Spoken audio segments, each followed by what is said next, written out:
Bet Online is the world's most trusted betting platform and your number one source for online betting. From the earliest odds to in-game live betting, Bet Online provides you with all the action and the ability to watch the games as they happen. With the largest selection of odds on everything from football, NBA, and college basketball, NHL to UFC and MMA. Head to Bet Online today to get in on all the action with America's most trusted site for online wagering. Bet Online, the game starts here.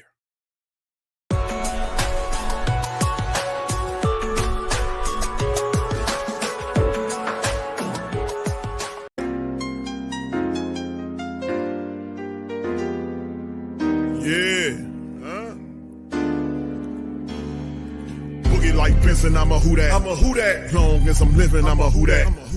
Lose or winning, I'm a who that. Sports Coma, yeah, this is where we do that. Where we do that, where we do that, where we do that, where we do that, where we do that. Boogie like Benson, I'm a who that. I'm a who that. Sports Coma, this is where we do that. Where we do that. Welcome, welcome, welcome. Somebody please better help. Running this thing like elf. I thank God every day I'm not a felt. Go to YouTube live with Big Q and the guys. If you ain't ride or die, the bandwagon get flipped. Been marching in, that was way for the ring. I was yelling out your shame for the championship. Fucking on town, duck down. Falcons, pluck, get shut down. Panthers ain't much touchdown. The vision really belong to us now. So much hate on the Saints, you could probably tell. Ever since Bounty Gate hit the NFL, when things seem fishy, then you probably smell the crooked referees on Roger Goodell. Yeah, running like this, and I'm a who that. Every day I'm living, I'm a who that. Lose or winning, I'm a who that. It's the Sports Coma, this is where we do that. Where we do that, where we do that, where we do that, where we do that, where we do that. Boogie like this, and I'm a who that. It's the Sports Coma, this is where we do that. You're listening to the Sports Coma with Big Q and the guys on the PRO Media Network.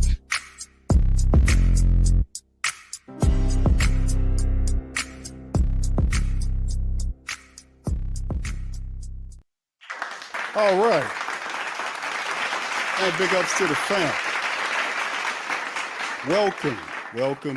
You're now rocking with the Sports Coma with Big Q and the guys, where we have intense, entertaining, educating, and enlightening sport talk from your favorite sports fam. What's popping? Big ups to you guys. Appreciate y'all for being in the live. Appreciate you guys. Appreciate you. Monday, man. Listen, this is a couple of days before the end of the year. Listen. The Saints haven't exactly went. This season haven't gone according to how our highest expectations have been. But in the end, the bottom line is the black and gold. They have some work to do. Lucy, we have some work to do, and they got a lot of work to do. Black and gold has a lot of work to do. But anyway, this one here, shout out to the fam. Appreciate y'all being in the live. This one's called Saints Need Big Dose of Reality After Another Dismal Loss. Losing to a 3-win team is a very difficult thing to do, but the Saints figured out a way to do it. Very interesting. But anyway, man, they did lose yesterday, as you guys well aware, 25-10. I looked at the film. We'll go over it on Patreon tomorrow. And the reality is that it was some stuff on there, but you know, it, you know how we said last week, burn the film. I don't know if this is a burn the film moment because the trick play was creative, but when you have to kind of use trick plays to kind of spark your offense and you got one, but then you have to basically go back to trying to do something to get it together, and the Saints just and not because they couldn't do it, it's just the fact that they kept getting in their own way. They kept getting in their own way, and that was the biggest point of what I seen looking at the film, was they just made a lot of errors.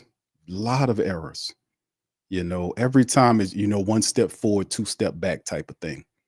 And then at the end of it, all the excuses came. And you have to have a leader that is not a guy that's going to come in and excuse make. We cannot have that. People have to look at it and say for what it is. If you're a part of the failure, you can't be propping up guys that's failing, that's not doing their job. You have to come on out with it. That's the only way we're gonna get better. And like I said, I've seen a lot of stuff on the film. Um, we're gonna go over with Rizzi because this name, we had the Rizzi thumbnail, which is I told you guys about the look he usually makes. This is the look. Y'all put one in the chat if you've seen him make this look a lot. This is the dumb look I often talk about when him making when he about to tell you some BS. He'll make that stupid face where he cups his jaws. That's what I was talking about. I was like, I gotta find that picture and do a screenshot of that. And the last two games, like studying the film over the last two games, trying to figure out, right? You got an idea after all of this time. And listen, we're not at weeks 2 or 3 or 4 or 5 or 6 or 7 or 8. You're in week 17. So many vestiges of whatever you was trying to do offensively, defensively, and special team are well there, right? And I've said this, and I want to see if you guys agree with me on this, is that if you are a coach or head coach of the team and only the players at the starting level know the game plan well enough, you're in trouble, man. That's not how it's supposed to go. Now, there'll be a difference in talent, but it shouldn't be execution. I said that on the broadcast yesterday. And how do we know this? Because we've seen other teams also deal with injuries, and they do not allow that to happen to them. So I'm kind of looking at what's going on across the league for successful teams. I'm not even talking about elite level teams. I'm just talking about teams that are successful, that are dealing with the same stuff we dealing with, which is injuries. They dealing with the same stuff we dealing with. You see what I'm saying? Their teams are banged up. I think the Raiders had like 17 guys that was out due to injury. What was their excuse? They still came in here and beat the Saints in their building 25-10. See, that is not exclusive to what we got going on. We can't. And that's why I was said the injuries thing is a big excuse. It's the biggest excuse these professional teams make to justify failure. Another thing is, when we have head coaches or guys that are supposed to be leaders also placating the failure, which is also something that can't happen. We got to have leaders or guys that's running the team that has to tell it down the line. I don't care what feelings it hurt. I don't care if it hurt any of their feelings, to be honest with you. I'm gonna just be honest with you because you get paid to play and nobody's paying you to fail. That's number one. Number two, you're supposed to give a maximum effort. Maximum effort. I did not see max effort in these games. I'm just speaking over the last two games, just to keep it there. Because if you go over the entirety of what we've seen so far, you've seen in a lot of the games, the Saints in some form of fashion just wasn't given the max effort. The players not being prepared to play. We heard Demario Davis. I was very critical of that, and I wasn't really that hard on Demario Davis. I actually like Demario, but I can't have you making no excuses, bro. Because number one, I don't respect the fact that you have nothing to say when the Saints are losing, but hold on to the rope, and then when the rope is obviously done snapped, continue to hold on to the rope. We're not holding on to no loser, bro. That's loser speak, man. And that don't have nothing to do with what we talking about here. You need accountability. Accountability cleans up everything. That makes sure everybody is doing what they're supposed to be doing. And shout out to my family members that's listening via X, and the family members that Sean and that a few of the family members out there that were they clipped streams, and I have people that clip the show when they want to make a point about something, because like I said, you're not going to find a lot of people that's telling it right down the line. I'm telling you, fam. That's why the Sports Coma was created all the many moons ago, because I got tired of listening to the radio and them spinning excuses for why the team was failing, and the fact that the radio is also clicked in with the team. So they're going to make for the team to keep the money wheel turning. And I got tired of that. So I just wanted to disrupt the narrative and tell it right down the line from our perspective, and not that to shield the team so that they can both keep making money and hide our narratives or our ideas of what we see here. And a lot of what we see here is based on strictly the fact that we are talking about success. There are many different templates across the professional football world. that you can look at and do just a comparative analysis about what's going on there and how they're able to succeed there versus here. You can do a comparative analysis. It's very simple. And you will find out what I see. And I tell it straight down the line. I don't care about offending your feelings, because if you're failing, you deserve to be offended because you're offending me. So you're getting what you're giving. That's number one. Check. So I don't care about feelings here, because you're getting paid to play.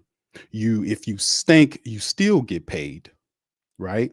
There's not been any issuance of apologies from none of the Saints, the players or coaches or administrators, of how bad this team's been over the last 4 years. Never that. It's never been that. There has been an apology from the former coach to your hated rival. Only time that ever happened, but you don't get one. We can do you or any kind of way we want to do you, and you'll be back for more. Because a lot of us, unfortunately, are involved in abusive relationships. We don't know and that's not all of us, but a lot of people think that that's life. That is not life, man. That's not life. You don't have to take no disrespect from any level, and I'm strictly about that. But when we looked at the Saints exclusively, I was able to look at the Saints, and I've been looking at the Saints for a while.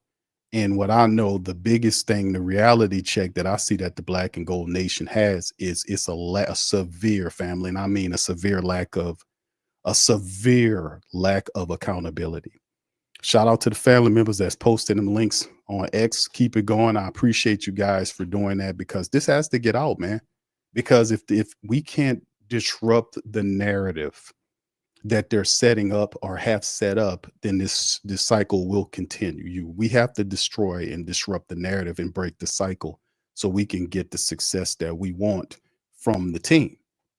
Both teams, where the Saints and the Pelicans, both going through the same dysfunction, because they got this narrative, and the narrative is put together where they just keep doing whatever they, and then no, enough is enough. No, because you might have what you have, or they have what they got going on, but at the end of the day, it's all wrapped around you selling it to you. So I often caution the family members, this is not a mark on your realness or your love or your whatchamacallit for the Black and Gold, your loyalty to the Black and Gold. But you have to also remember that is a two-way street. That is a two-way street. You don't be loyal to people that's not loyal to you. You don't be faithful or truthful to people that's not being faithful or truthful to you. You get what I'm getting at? You only give that good energy if you're getting it back. If it becomes a one-way streak, you break it off, because that's a violation. It has to be a two-way street that's balanced. It has to be coming in and going out. And if it's not coming in and going out, it becomes a one-way street. I would definitely start looking at fixing that or making a change to it. But that's the talking point that they have out there. So anytime I see when Demario Davis got up at that press conference and was talking all this stuff about this, that, and the third, and listen, fam, faith is one thing, and you can use faith in many different ways, but also at times I've seen people become severely delusional. That's why I was talking about a reality check insofar as the results. Let's keep the facts in front of us. The facts of the matter is that the Saints are a 5-win team. They went from where they were 3 years ago when they sold it to us to going backwards.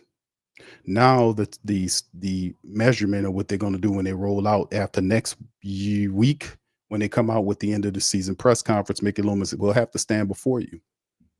And we'll have to then tell you why the team failed. And his number one thing he's going to reach to is the injury bug. Hell, we hear Coach Rizzi today on the press conference kept alluding to the injury bug. You can't do that. That's why we have a depth chart. You have to get these guys prepared. The second thing outside of accountability was these guys weren't prepared. They weren't prepared. Preparation. The Saints wasn't prepared against Green Bay. They had extended time to go up there, do what they got to do. And they looked like that with extended time. They got whooped on national television. They come home and lose in the dome to a 3-win team that was struggling offensively to get going, not against the Saints. Amir Abdullah put his first 100-yard rushing campaign on the Saints. That man been in the league for almost 10 years. He put up over 100 yards for the first time against the Saints. So in the end, like I'm saying, man, the reality check is we don't need placation. We don't need to placate losing ass players. A lot of what we see here as a is a strong indictment on what's going on, especially at the top. When I was talking about Dennis Lauscher, and a lot of people starting to talk about Dennis Lauscher, and I appreciate the family members boosting signal, boosting the message, and getting it out there that this guy is not qualified, in the words of Mickey Loomis, to be a president of football operations. I think he's a good businessman. Yes, he is. But in terms of him being the guy to oversee Mickey Loomis, that's wrong. That if he's Mickey's boss, he has to know at least half or a fraction or a percentage of what Mickey knows, so he can check him and keep him accountability, keep him in the vest or in the mindset of accountability, so he can be accountable. The mere fact that Dennis Lauscher doesn't know the football stuff, he can't keep Loomis accountable, and that's a violation, because if you don't have accountability at the highest levels, it'll filter down throughout the team, and then you'll have anarchy, you'll have failure, and you have what you have now. It's not exclusively injuries that why the team is failing. The team is failing because they keep using injuries as an excuse. They don't prepare these players correctly. They really don't. Then I heard Rizzi talking about, they stop the rules. Well, we got to have a certain amount of padded practice. So what's the excuse from some of these other teams that's still doing? Y'all play under the same rules, right? Same rules league wide, right? Or, league wide, right? Why these other teams? They playing under the same rules and having success. What's your problem? You get me? So, like I said, we don't talk about the elite teams of the league. I'm talking about the successful teams. Half the league, half the teams right now, they got a lot of successful teams that's competing for playoff spots. Some teams have wrapped up playoff spots. They played good football all year. They had some injuries. They had a lot of injuries. They were able to move around the injuries, still have success, and set themselves up for an opportunity to play in the postseason. What's your excuse? You get that? So at the end of the day, man, that's the dose of reality the Saints need. So the Dennis Lauscher thing is all about accountability. That's what it's about. The message is, let's not get lost in the message. The message is accountability. How could he check or keep Mickey Loomis accountable if he doesn't know the football stuff? He can't. That's how you have a guy running amok like Mickey Loomis is, and talking quite reckless and disrespectful to the Who Dat Nation, telling people they're not qualified. Telling the media that they're, that's lazy and unsophisticated. The lazy thing, the easy thing to do, the lazy thing to do. This type of rhetoric, this type of energy, this type of foolish employee elitist mindset that Mickey Loomis is bringing is totally disrespectful, especially for a guy that hadn't made the playoffs in 4 years. He can't handle the pressure. He's thin-skinned, can't stand up to tough questions, run from tough questions. That's not a leader. He's not a real general manager. Doesn't talk to any players. Don't know how to check his head coaches to make sure they do what they're supposed to do. He let Dennis Allen literally collapse. And then when I didn't discipline him when he did bad stuff, just an idiot. So at some point, everybody's letting them know that, hey, man, this is wrong and it won't be tolerated. This is a story, too, if y'all guys haven't seen this one. Check this one out. This was posters that were hung around the Superdome.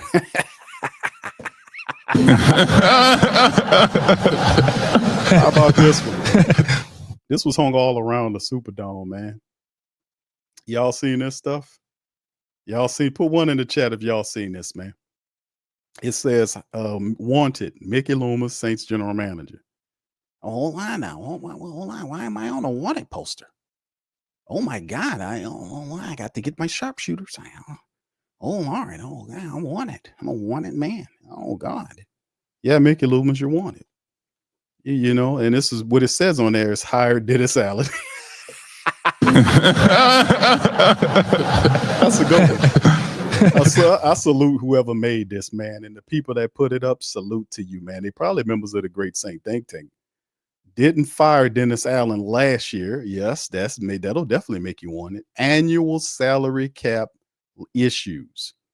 60 million in the hole. You were 80 million in the hole the previous year and $100 million in the hole. That's Mickey Loomis. right? And then the other one said he let Sean Payton retire. Now listen, he like, well, what is you supposed to do about Sean Payton? The reality is, this was poor because had the Saints drafted a quarterback, like they kept trying to trade for guys. I remember they tried to trade for Deshaun Watson. Good thing we didn't work that out. Lamar Jackson was also a person that was up there, and they chose Davenport over him. Let's just walk back for a second and think that if the Saints did draft Lamar Jackson, right? You think Sean Payton would have left? Come on now. Y'all, if the Saints draft Lamar Jackson, would he have left? What if Sean Payton, would he retire and left? He wouldn't have went nowhere. But that's what I'm saying. And in this list alludes to it too. It says never drafted Drew Brees' replacement, which was really crazy, right? Because like I said, the closest the Saints got to drafting a top 5 quarterback wasn't Mahomes. It wasn't Mahomes, because they had the guy left, the guy got prior to them getting there. But they actually was on the right on the number and could have marched it up there and told them make Lamar Jackson our guy. They said nope, and they took Marcus Davenport. And Marcus Davenport, I don't even think he in the league. And if he is, he probably hurt somewhere. So if he ain't in the league, he probably hurt somewhere, or both. So I mean, yeah, it's super silly, but no vision, no nothing at all. And then finally, chews gum during press conferences. They definitely a great Saint think tank, man. Shout out to y'all for putting this list together. Shout out to them people, man. Big ups to them. That was a good one. That was pretty damn good. I gotta be honest with you. But that's a big part of it. We have to be able to kind of change it up. We got to do a little something different.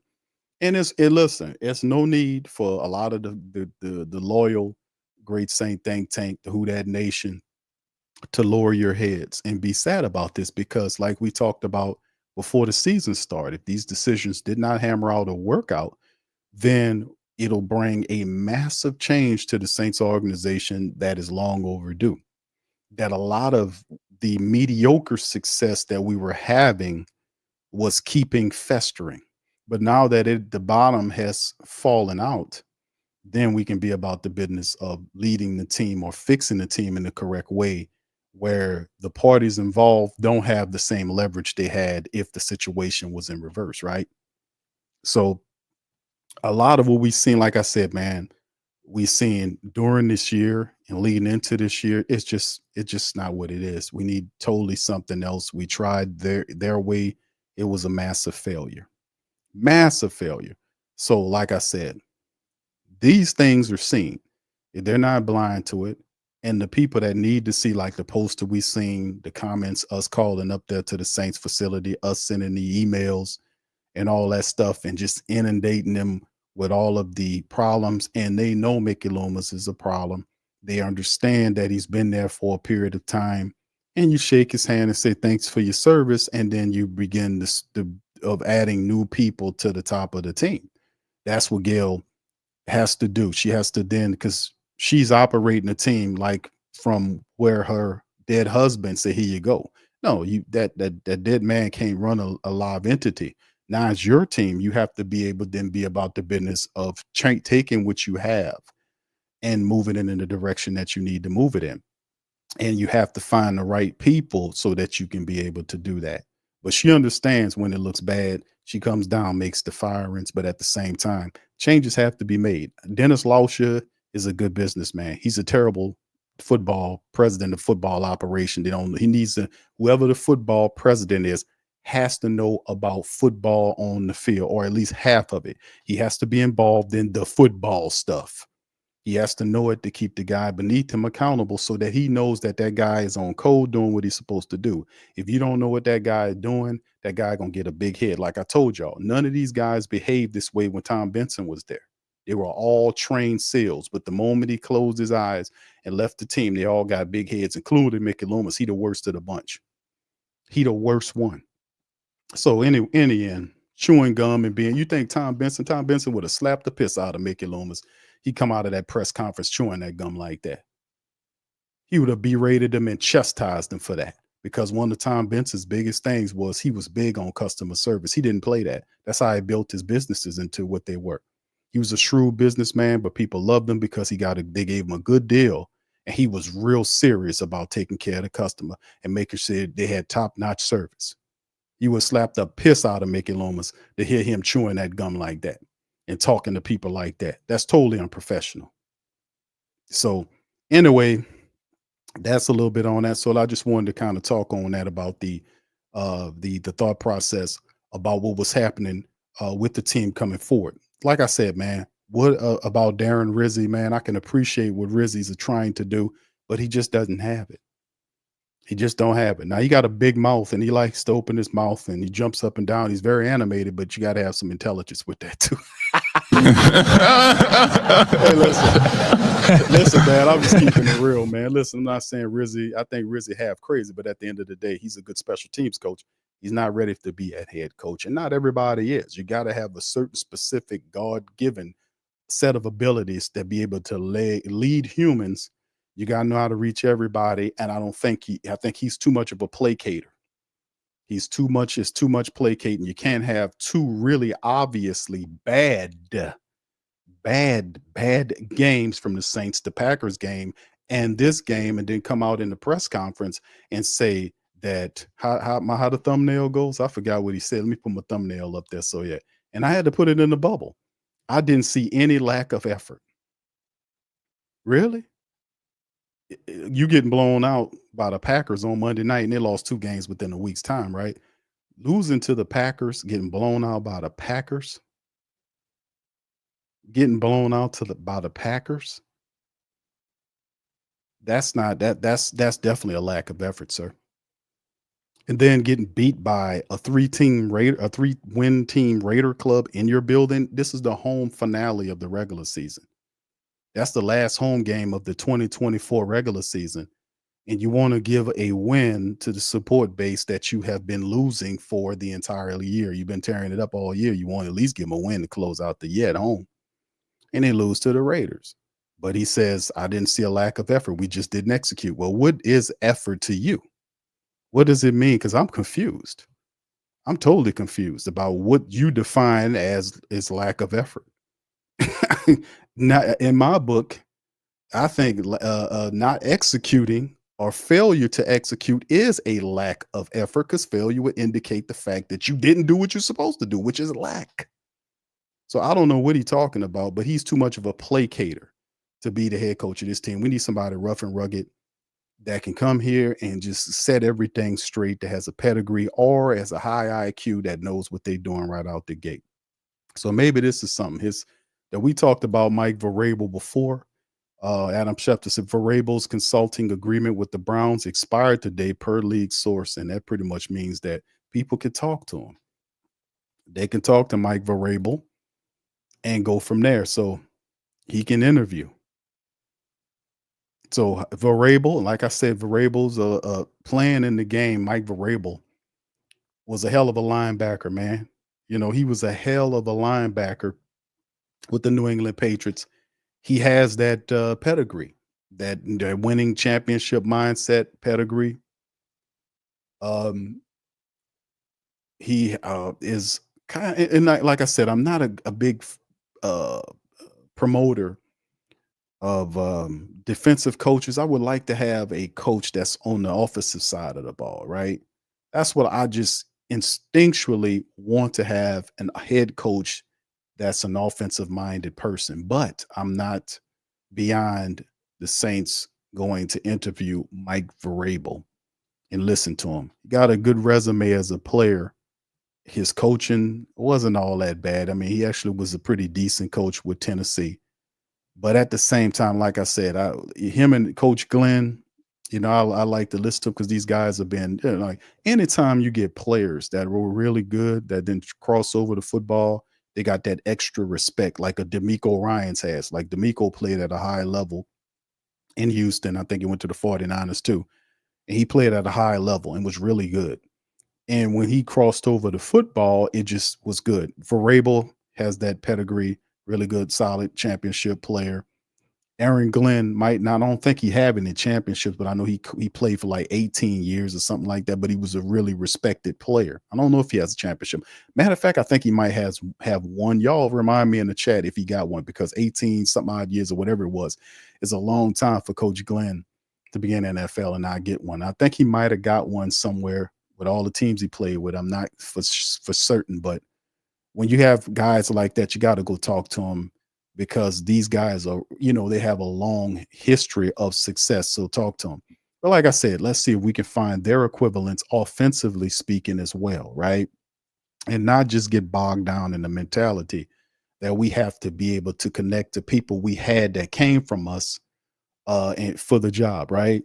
That'll be the guy that take over, such and such like that. We can't do that. Let's look all around and do what we need to do in terms of that. But also at the top, we have to make sure we get that straight before we start talking to these guys right here. You get what I'm saying? So it's a lot of movements that need to be happening with the Saints as well as the Pelicans. So we're gonna see how it all goes, because it's smoke all the way around. It's not a happy place to be right now on Airline Drive for either one of these ball clubs, whether it's the Saints or the Pelicans. Both of these organizations are 5 win teams.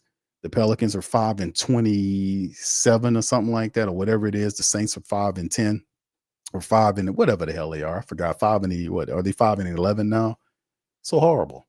But in the end, change is necessary and change is definitely needed. And like I said, this is the time when we get the change that we needed. We need to clear out a lot of these this old dusty mentalities that we have, and bring in people that have a respected pedigree that's connected to them, that gets that respect that players will listen to, as opposed to guys that are backstabbers, that are weasels, guys that are half a coach, they don't know anything about, you see what I'm saying?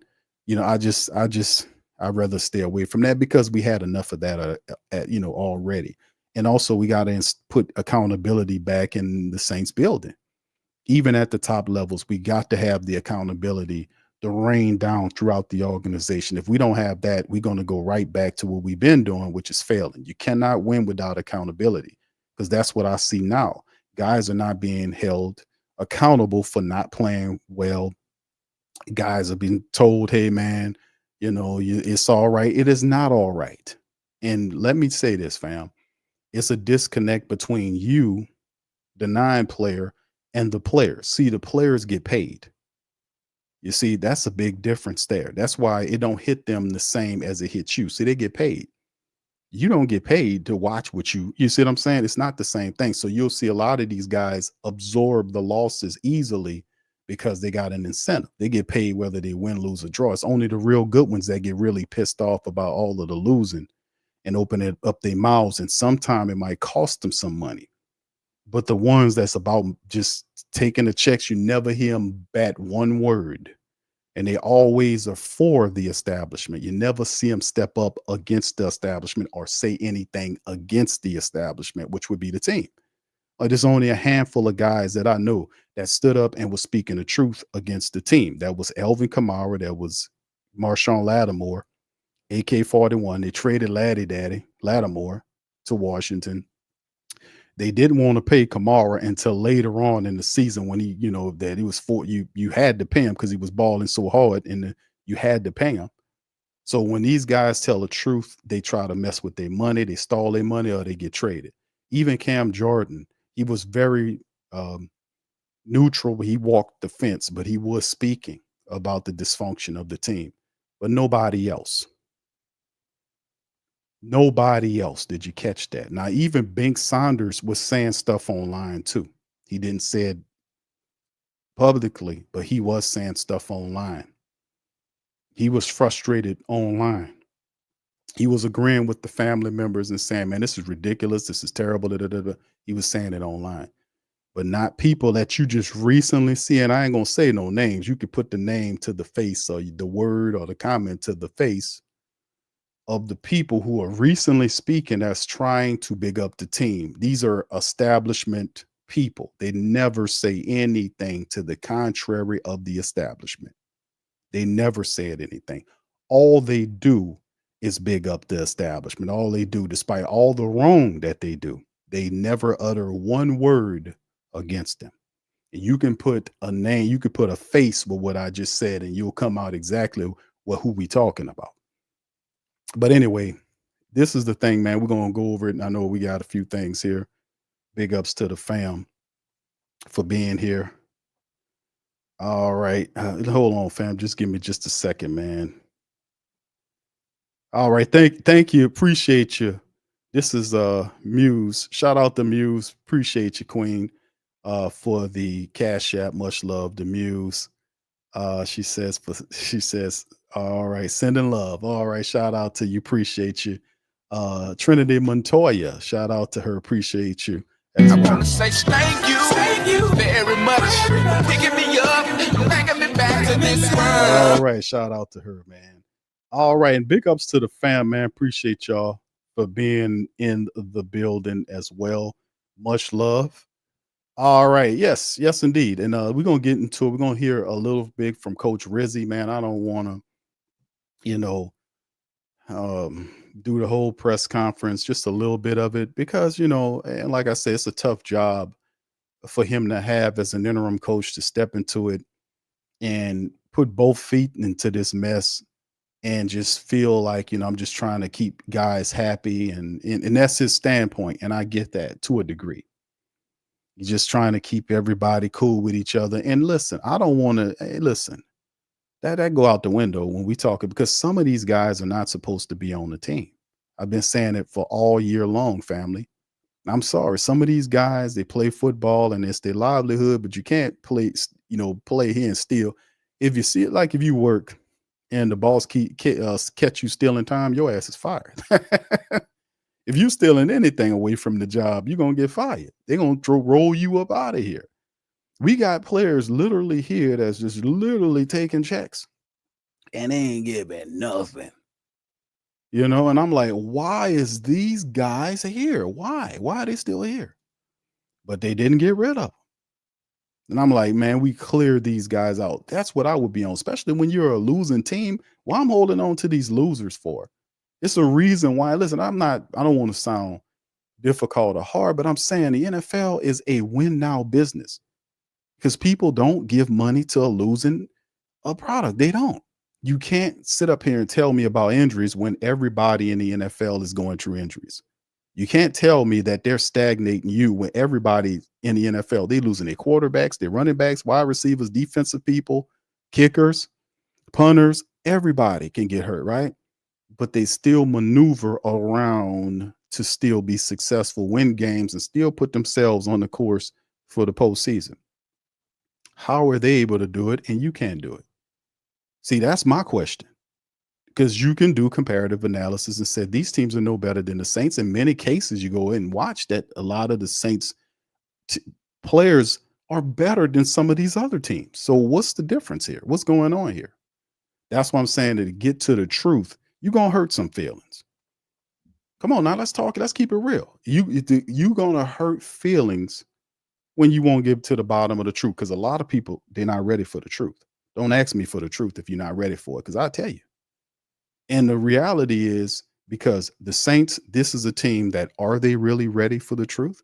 Are they really ready to do what is necessary to be a competing interest in this league, as opposed to be like the Dallas Cowboys, which Jerry Jones says too hard. And he didn't say this, but I'm looking at the actions of their team and I'm saying to myself, this guy's not even trying. You have Dak Prescott, but you don't give him a running back that's worth anything. You don't go and try to trade for somebody.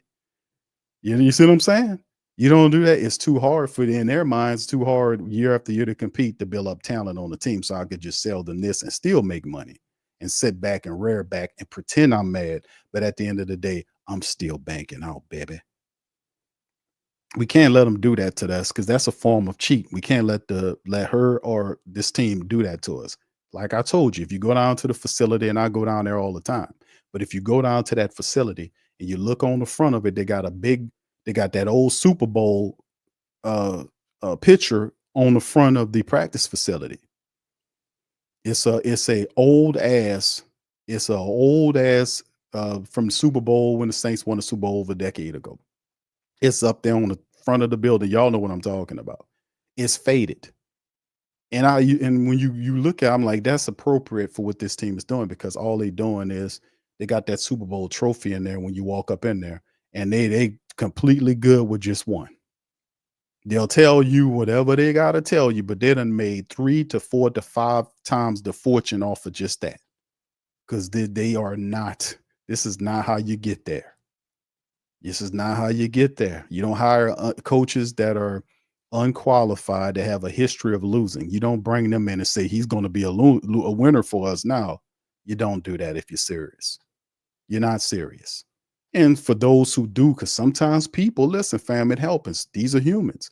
Sometimes people become delusional. Sometimes people feel like, now, you might have been somewhere or worked somewhere or went somewhere in your life and had an older person that was in wherever you worked or whatever the case may have been. I know y'all know of situations like this. If you yourself haven't been through that, you're like, why is this guy still here? And the guy is old, right?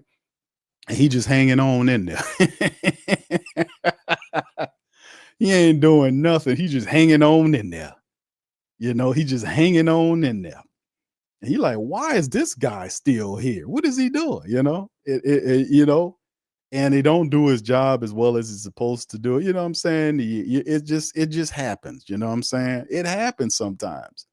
And sometimes it's time for you to move on, because this is one of those leagues that things change really quick and really fast. And you have to be able to let people know, hey man, listen, we like what you do over here, but we're going to put somebody else over here because the league is moving in this direction, and we want to keep up with younger people in the building, bringing a younger vision to revitalize the team, to keep us cutting edge, to keep us on front street, to keep us competitive, to keep us strong, to keep us mean and lean.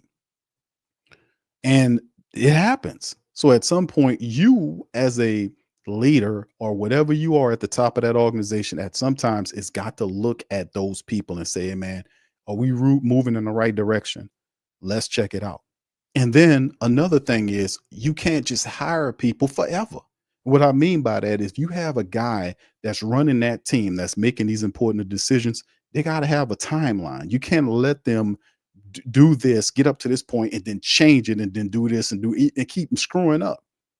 If they screwing up, they having bad draft picks, they doing all this craziness, they losing, you have to pay for that. You have to pay for that. And that's why that guy thinks like that, because he ain't paid for nothing. He thinks he's supposed to do that until he falls off the earth and go to hell. I mean, go to heaven or whatever he goes. I'm going to heaven. I'm 7-Eleven, baby. I'm going up. Hold on now. You said something that's not real. Hold on. I'm going where I'm going. I'm floating up high. I'm going. So, I mean, it's just what it is, man. You got to be able to check these guys and have a timeline and be able to hold them to what they say and what they do. And they have to come out and explain why this is not happening. And you cannot use injuries, because that is a staple that you're not supposed to do. You now explain to me why you failed without the injuries. They cannot do it.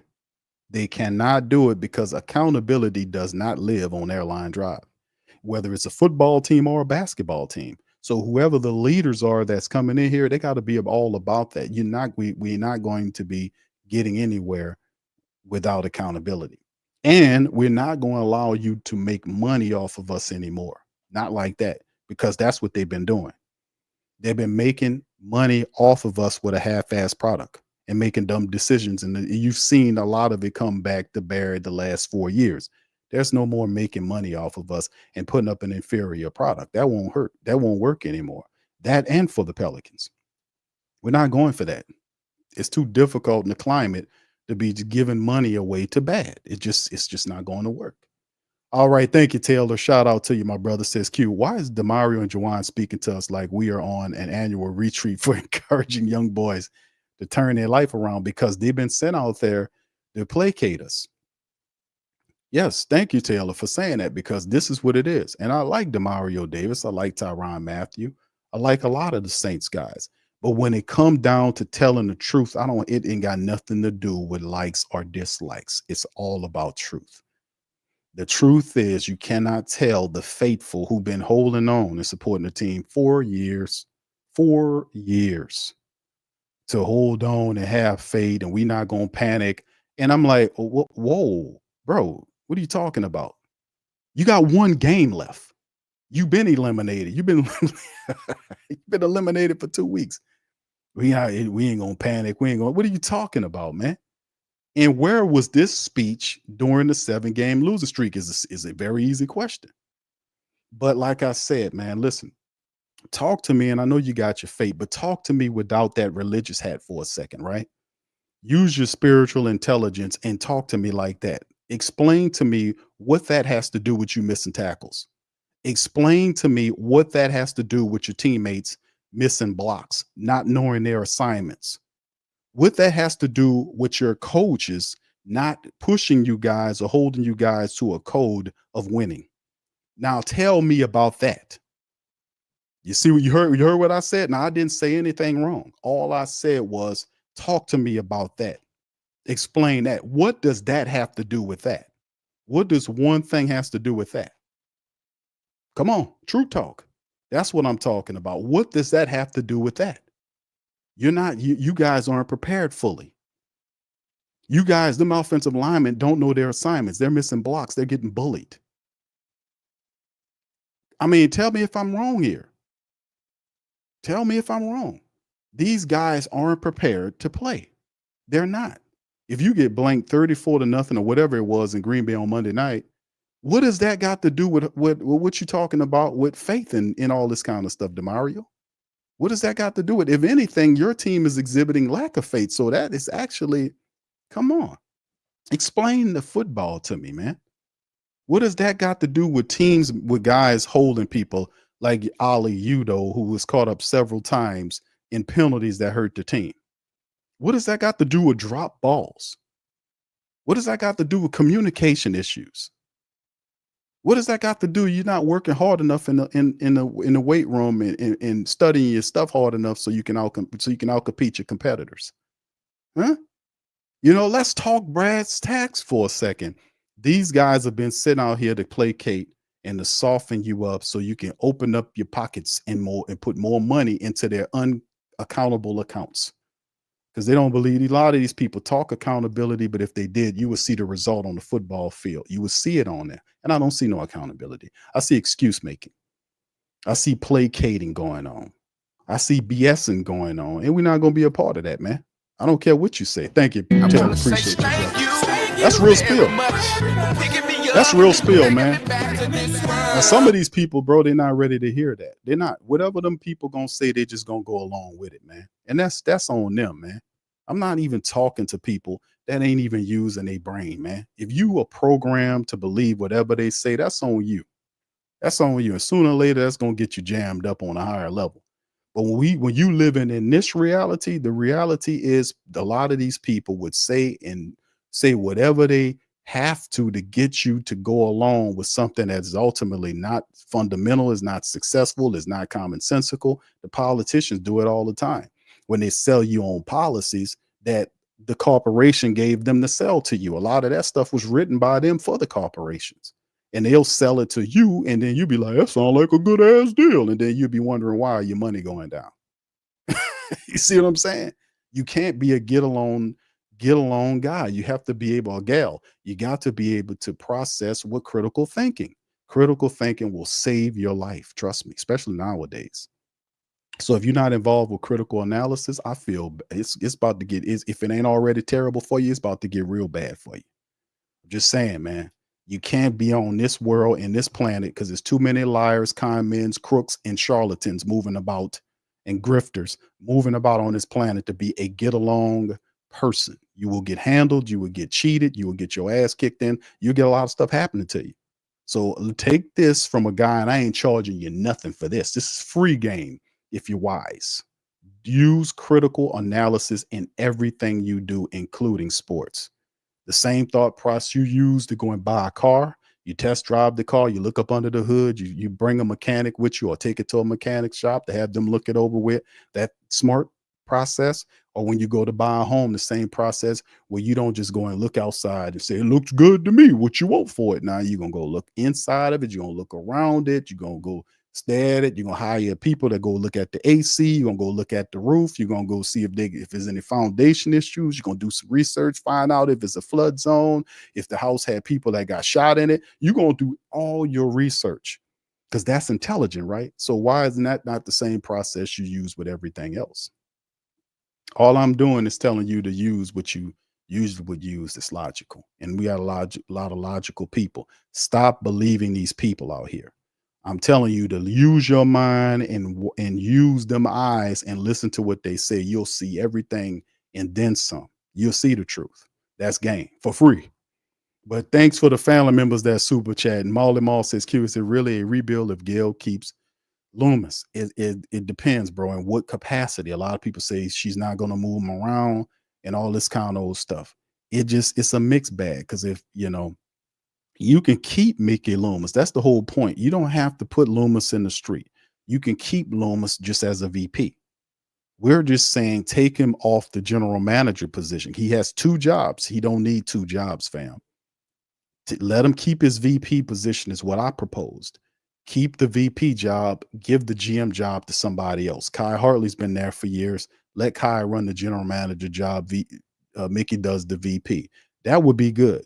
I would even like a change of the president at the top. We could slide Dennis Lauscher to top because Gail is the chief.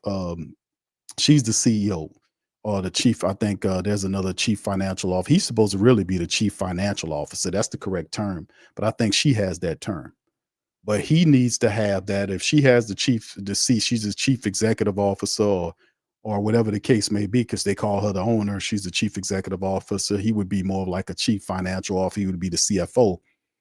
He can keep that title, whatever a derivative of that. But in terms of president of football operations, need to be a football-minded person, preferably a person with a highly successful football career, that went through the NFL executive program that can step into that role. So, there are different guys that can do that job that are really smart like that about the business world. There are quite a few. We can find our own John Lynch. That's what I'm basically sourcing. Like, if you like, what would that representative look like? That would be John Lynch. Hell, I even go for Louis Riddick. I actually think Louis Riddick is a smart brother. He's been up in the upper echelons of it. He knows football. You can listen to him talk about football. Louis Riddick knows football. I wouldn't be mad at Louis Riddick, to be honest with you. Just somebody that's been experienced on that level that's similar to like a John Lynch type, a guy. He was a really good football player. He went through the exec program, became on that level. They hired him and he's had success because he knows football on the field. He got the exec training. Let's put him in there. You can still keep Dennis Lauscher, but he'll be then put in his proper place, which is to be the CFO, which means he controls or he deals with the business aspect, monetarily speaking. And you got another entity that's dealing with the football on the field. Now, that's not out of a realm of possibility. That is not even a difficult thing for the Saints to do. And that is commonsensical. We want solutions, right? That is the solution. That is what we do. Now, you don't have to fire any of these men. You just slide their positions, do what I just said. So if we can do that, that would be good. We don't even have to fire. I ain't saying fire them. Just take the general manager job and give it to somebody else, a younger person with vision. And that guy's there. Kai is there. He's familiar. They always big on this thing about being familiar with whoever. Kai is there. Let him fix the mess that Loomis did. Let him fix it.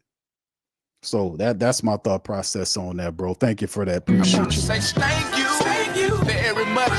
Picking me up, bringing me back to this world. All right, thank you, Wayne. Appreciate you, Wayne Brownlow, man, for that super chat, man. Appreciate you, bro. Very much. As y'all can hear, I had to change. I changed my thank you music. Y'all know why, don't you? Just in case. Okay, I'm not saying anything like something happened. I'm just saying, just in case, because we don't have to worry about. I hope we ain't got nothing to worry about there. I think we good right there. He just won't play his flute and shit, but I think we good on that. We'll see after everything done cleared away. Oh my goodness, it's crazy out here in this world. All right, so anyway, let's listen to Coach Rizzi, man. Let's see what he had to say about today. I ain't gonna listen to all of it, just a little bit of it, fam, and hear what he was saying because he says he watched the film. Again, start with a couple of just injury updates from the game. Mentioned Kendre yesterday. Kendre suffered a concussion, so he'll obviously be in the protocol here. So we'll see where he shows up tomorrow. We'll see where he's at with the concussion protocol. You guys saw Scantling went down there at the end of the game, just kind of a re-aggravation of his current injury. Okay. So that he checked out pretty good today. Unfortunately, Jalen Ford suffered a lower leg injury, and that's going to require surgery. So he obviously won't play here in the last game. He's going to have surgery here sometime this week. And so those are the guys really from the game. There's a couple other minor things that we'll get updates for today as the day progresses. But that's kind of what. And I know Peyton Turner was out as well. He's also had an ankle deal, so hopefully we'll see how he responds, over the next 48 hours or so. One update with Derek. So last week, at some point during the week, we tried to kind of simulate, what a game would feel like for him with that left hand. Just the grip strength, the functionality, all that kind of stuff, and goes without saying that didn't really go as planned, or else he would have played. So at some point again this week, earlier in the week, we're going to try to maybe see what that looks like again. And if he's able to do that, we'll kind of see where that's at. So, and so anyway, that's kind of where we're at with the injuries and take it from there. Two quick follow-ups. Yeah.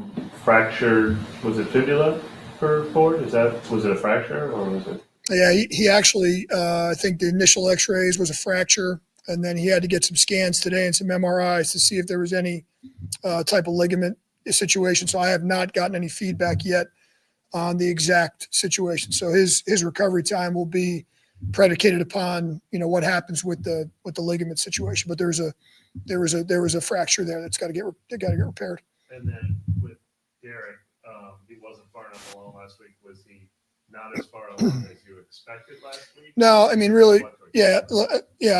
Here's the situation with Derek. Derek again, we want to, it's a situation where they could numb the hand and see if his functionality is good. We could protect it and all that stuff. It was a matter of he didn't have enough as much function as we wanted him. He's been improving every day.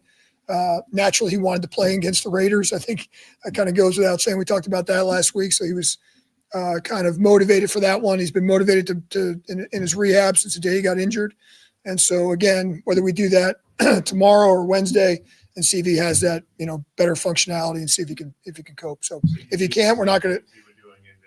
Yeah, we try to do simulate game type actions. So anyway, what kind of function do you need to see in the other, like how can you test function? Well, it's just more about taking a snap. Yeah. It's a grip on the ball. It's if you're going to transfer from right to left, are you able to do all those things? Again, protecting it's really not the issue at this point. It's really comes down, 100% to function. As the guys we just talked to said, you're the guy that brings the juice and the spark to the team. Is that just you, or is that something that you actively kind of monitor and try to manufacture, or is it just happen with you being you?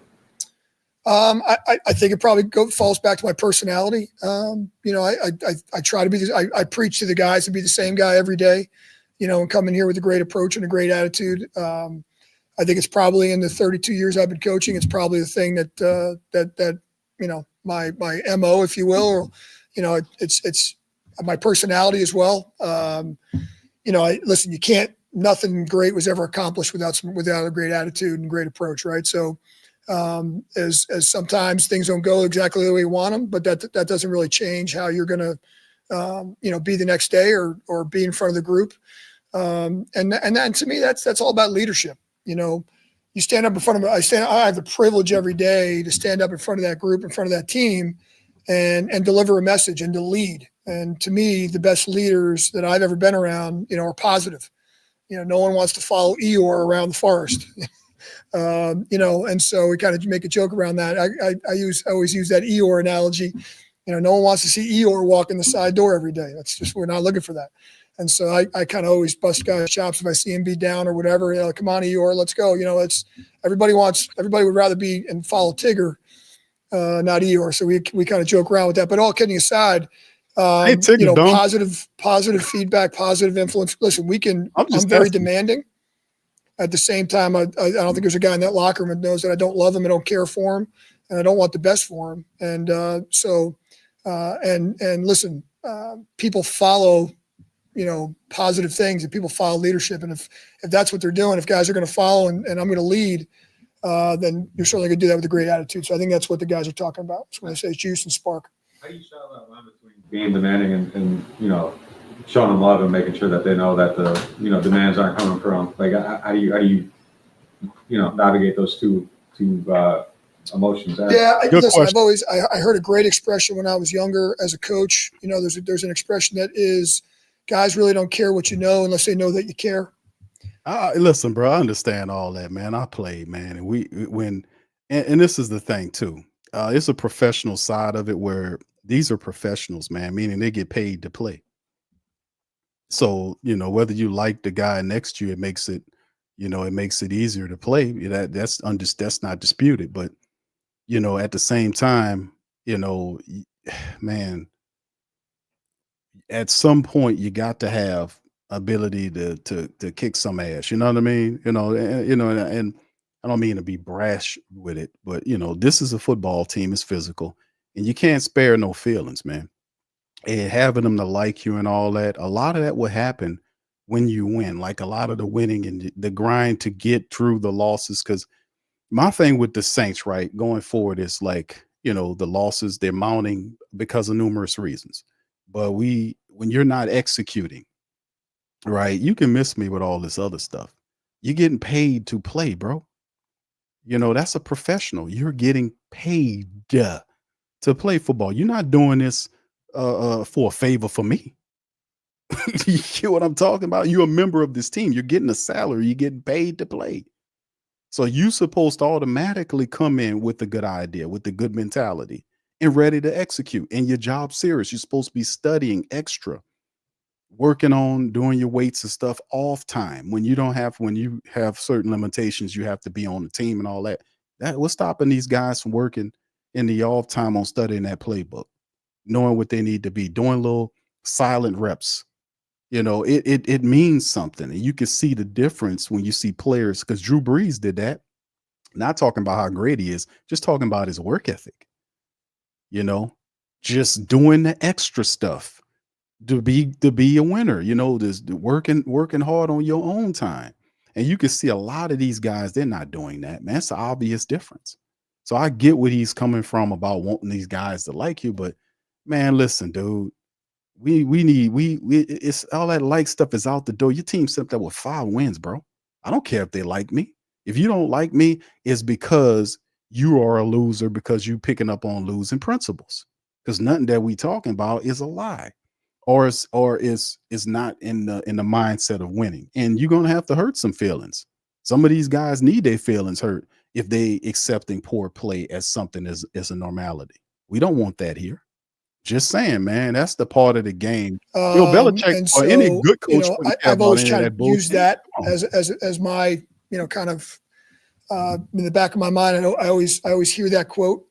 These guys out here, they really don't care about my knowledge. They don't know I care about them personally. So I've developed personal relationships with everybody, and I think they all know I'm coming from a good place. So listen, you guys have all seen the videos of me yelling at people, right?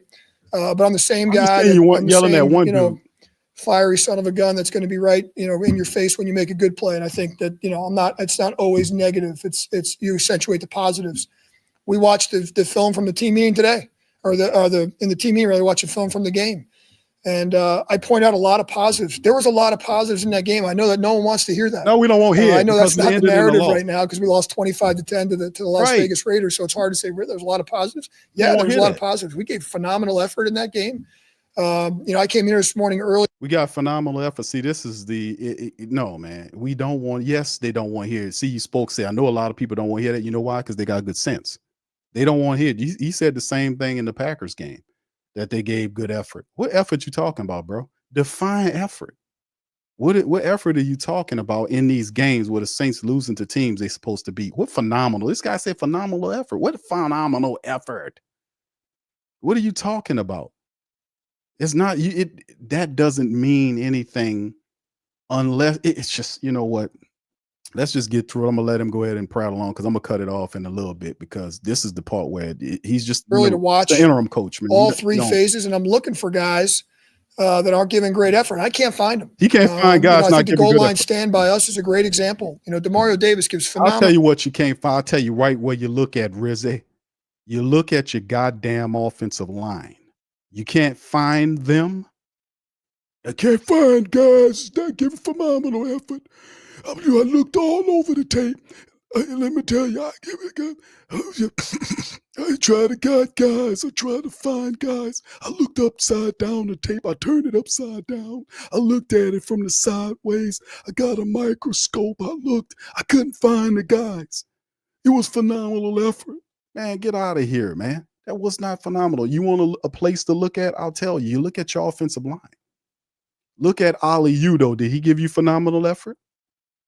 How about Tali Fuaga? Did he give you phenomenal effort? What about Trevor Penning? Huh? How about those guys? They didn't give you phenomenal effort. Your quarterback running around, he was the lead blocker. They didn't protect him like they were supposed to. They couldn't open up lanes to run. You got guys dropping passes, guys not on the same page. I looked everywhere. And I could not find it. Everywhere.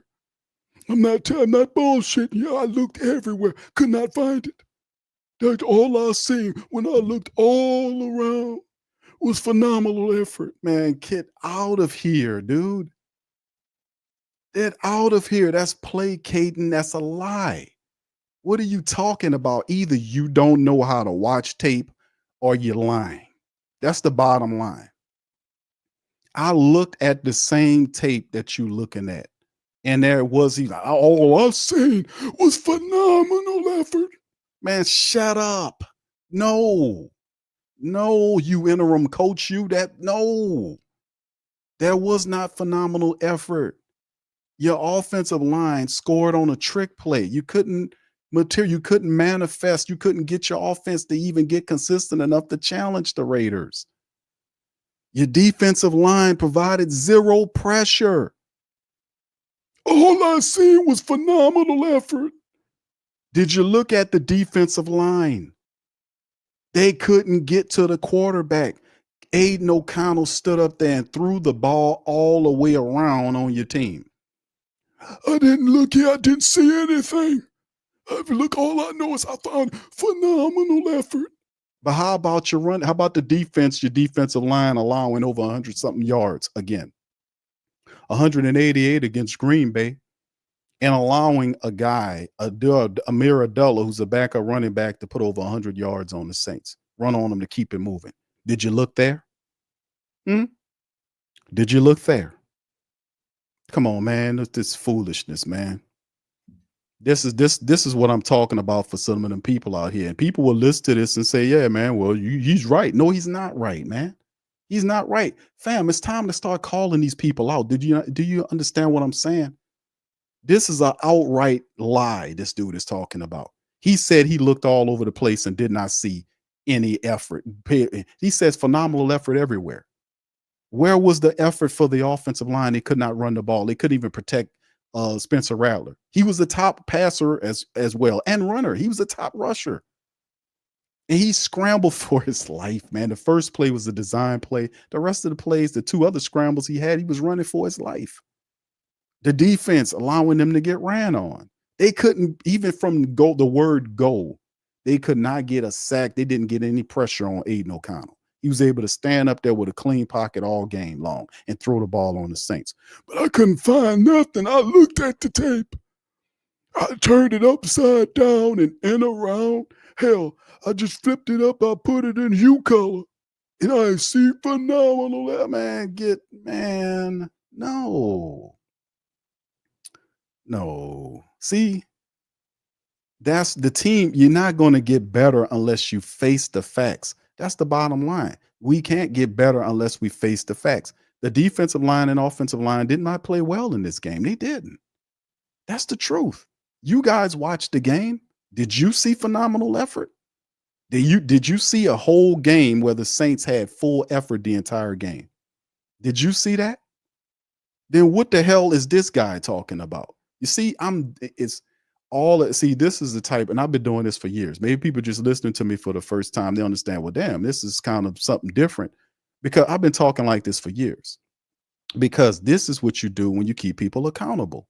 You can't allow them to just make up stuff and not challenge them on it. No, this is not true. None of this is true about a phenomenal effort. The line, they can't even protect the man. You couldn't even get a running attack going.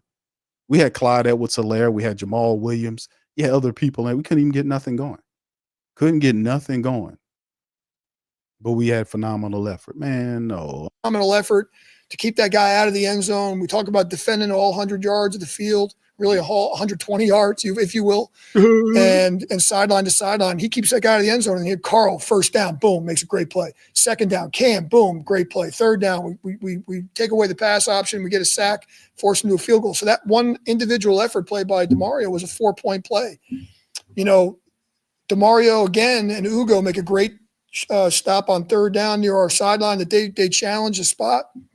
Ends up being 4th and inches. If those guys aren't busting their ass over there, you know, to force that stop, well, then they don't punt. Well, what happens on the punt? We get a 21-yard punt return. We get the ball at the 50-yard line. 3 plays later, we're in the end zone. So all of that, you know, ties together. And so there were a lot of positives. There were a lot of positives on special teams. You know, Rico Payton makes an unbelievable effort play as a gunner. It's going to go under the radar. No one's going to talk about it. Beats a double team, knocks 2 guys on the ground. I'm not going to talk about it, Coach Rizzi, because it was in a loss, man. They're not going to sit up here and pinpoint and pull out the positive plays and don't mention anything about the negative plays. This is a balance. You got to talk about the positive and the negative. And that's the problem a lot of times, man. To fix stuff, you got to face the negative. The negative ain't always the negative. That's what I was saying yesterday. That's how the Most High tests people. He puts the negative in front of you. You don't run from your problems. You don't run from your issues, your errors, your problems. You face them. That's how you conquer them. That's how we become better people. You don't run from whatever you call it, whether it's the light or the darkness. However it comes, you face it down with courage. That's what you do. You stand strong in the face of adversity. You don't make excuses. You don't make a ton of excuses. Well, I had the sun in my eye. That's why I missed the shot. No, we don't do that. And see, this is CYA, because this is professional leagues. They'll sit up here and cover their asses all day. They participate. A lot of this is CYA. This is what this is. CYA. You know, it's CYA time. Cover your ass time. That's what this is. But if you a person, I'm going to tell you, just like I tell my own children, man. Y'all parents, y'all know, my responsible parents, they know what time this is. The ministers out there, the pastors, they know that it takes something inside of you to stand up when stuff is out there that's scary, that's problematic, or people, whatever the case may be. Standing up to your fears is something that's empowering, because if you don't stand up to them, they'll conquer you. They'll have you running your whole life. You can have a fear as a child. And if you never conquered that fear, you can still have that fear as an adult. You can. They got grown ass people afraid of the boogeyman, and the boogeyman ain't even real, but they scared because this is something that they dealt with as a child. They watch a bunch of horror movies and they can't even sleep in the dark. They can't turn the light off. They got to have a light in there. That's something that followed them since when they was a child, that they watched a bunch of horror movies, and all the movies said the ghosts and goblins and the vampires, they hide out at night. Some people sleep with a night light as an adult. That's something that they never got over it. That's game. That's real. So the idea is, what I'm saying is, as a football team, or whatever you commanding people, or just for your own good, that whatever you are afraid of that's stopping you from being great, or where you to get to where you need to be, you need to face it down and take care of it. It's not going to fix itself. You have to take care of it. But if you got to pray and fast and meditate before you do it. You get your armor ready and you go to it. Because there's nothing in that book tell you to run from your problems or hide from darkness or don't keep the dark. No, the Most High uses that as a vestige to test you. And a lot of people sold their souls. And then another thing to be counter of too is the fact that you also remember that everybody that's saying God ain't talking about the God that you talking about. That's another thing too. Did you catch that? I'm just keeping it all the way funky with you. But at the end of the day, accountability is the thing that is going to keep the day clean. That is going to keep us honest. That's going to bring us winning. Because if we don't have any of this, then you get placation. You get this guy sitting up here talking about he didn't see anything on no tape. You can go and watch the all 22 for yourself. And you can see that they had a lot of lack of effort out there. That's why the Saints lost the game. People don't want to hear about all this other stuff unless you going to ask. See, this is the thing, the games. Don't talk to me about what they did right without telling me about what they did wrong. And he don't do that. He don't go in here and be as descriptive with what they did wrong versus what they did right, because it's a difference because you lost. So you have to been able to show what parts of the game, why you lost, as opposed to what positive stuff you did. Obviously, that wasn't enough, and it doesn't matter because you didn't do nearly enough of it to translate it into a win. So why are you talking about it right here? Tell them that. Well, tell us why you lost. Can you do that? They're not going to do that because this is CYA time. I'm keeping it real, fam. This is real spill, man. I'm telling y'all the God honest truth. I'm telling you the truth. That's what this is. You know it and I know it. You listen to this stuff here. I'm going to play a few more minutes and I'm going to get on up out of here. I'm tired. I don't want much to hear this fool. Makes a tackle on a 50-something yard punt by Matt Hayball. Those are the plays that we kind of highlighted today. You know, Bank made a great play on a run stop. Offensively, there's some great effort plays on some run plays, backside blocks, things like that. So my point, I know it's a long answer, but my point is we're pointing out all those positive things. So then when we do correct and we do point out some of the negatives and we do have teaching moments, you know, the guys know we're coming from a good place. Tell us about them. I just had a question about the practice schedule and the roles. Like, how limited are you guys with what you can do with what the league allows you to do this time of year?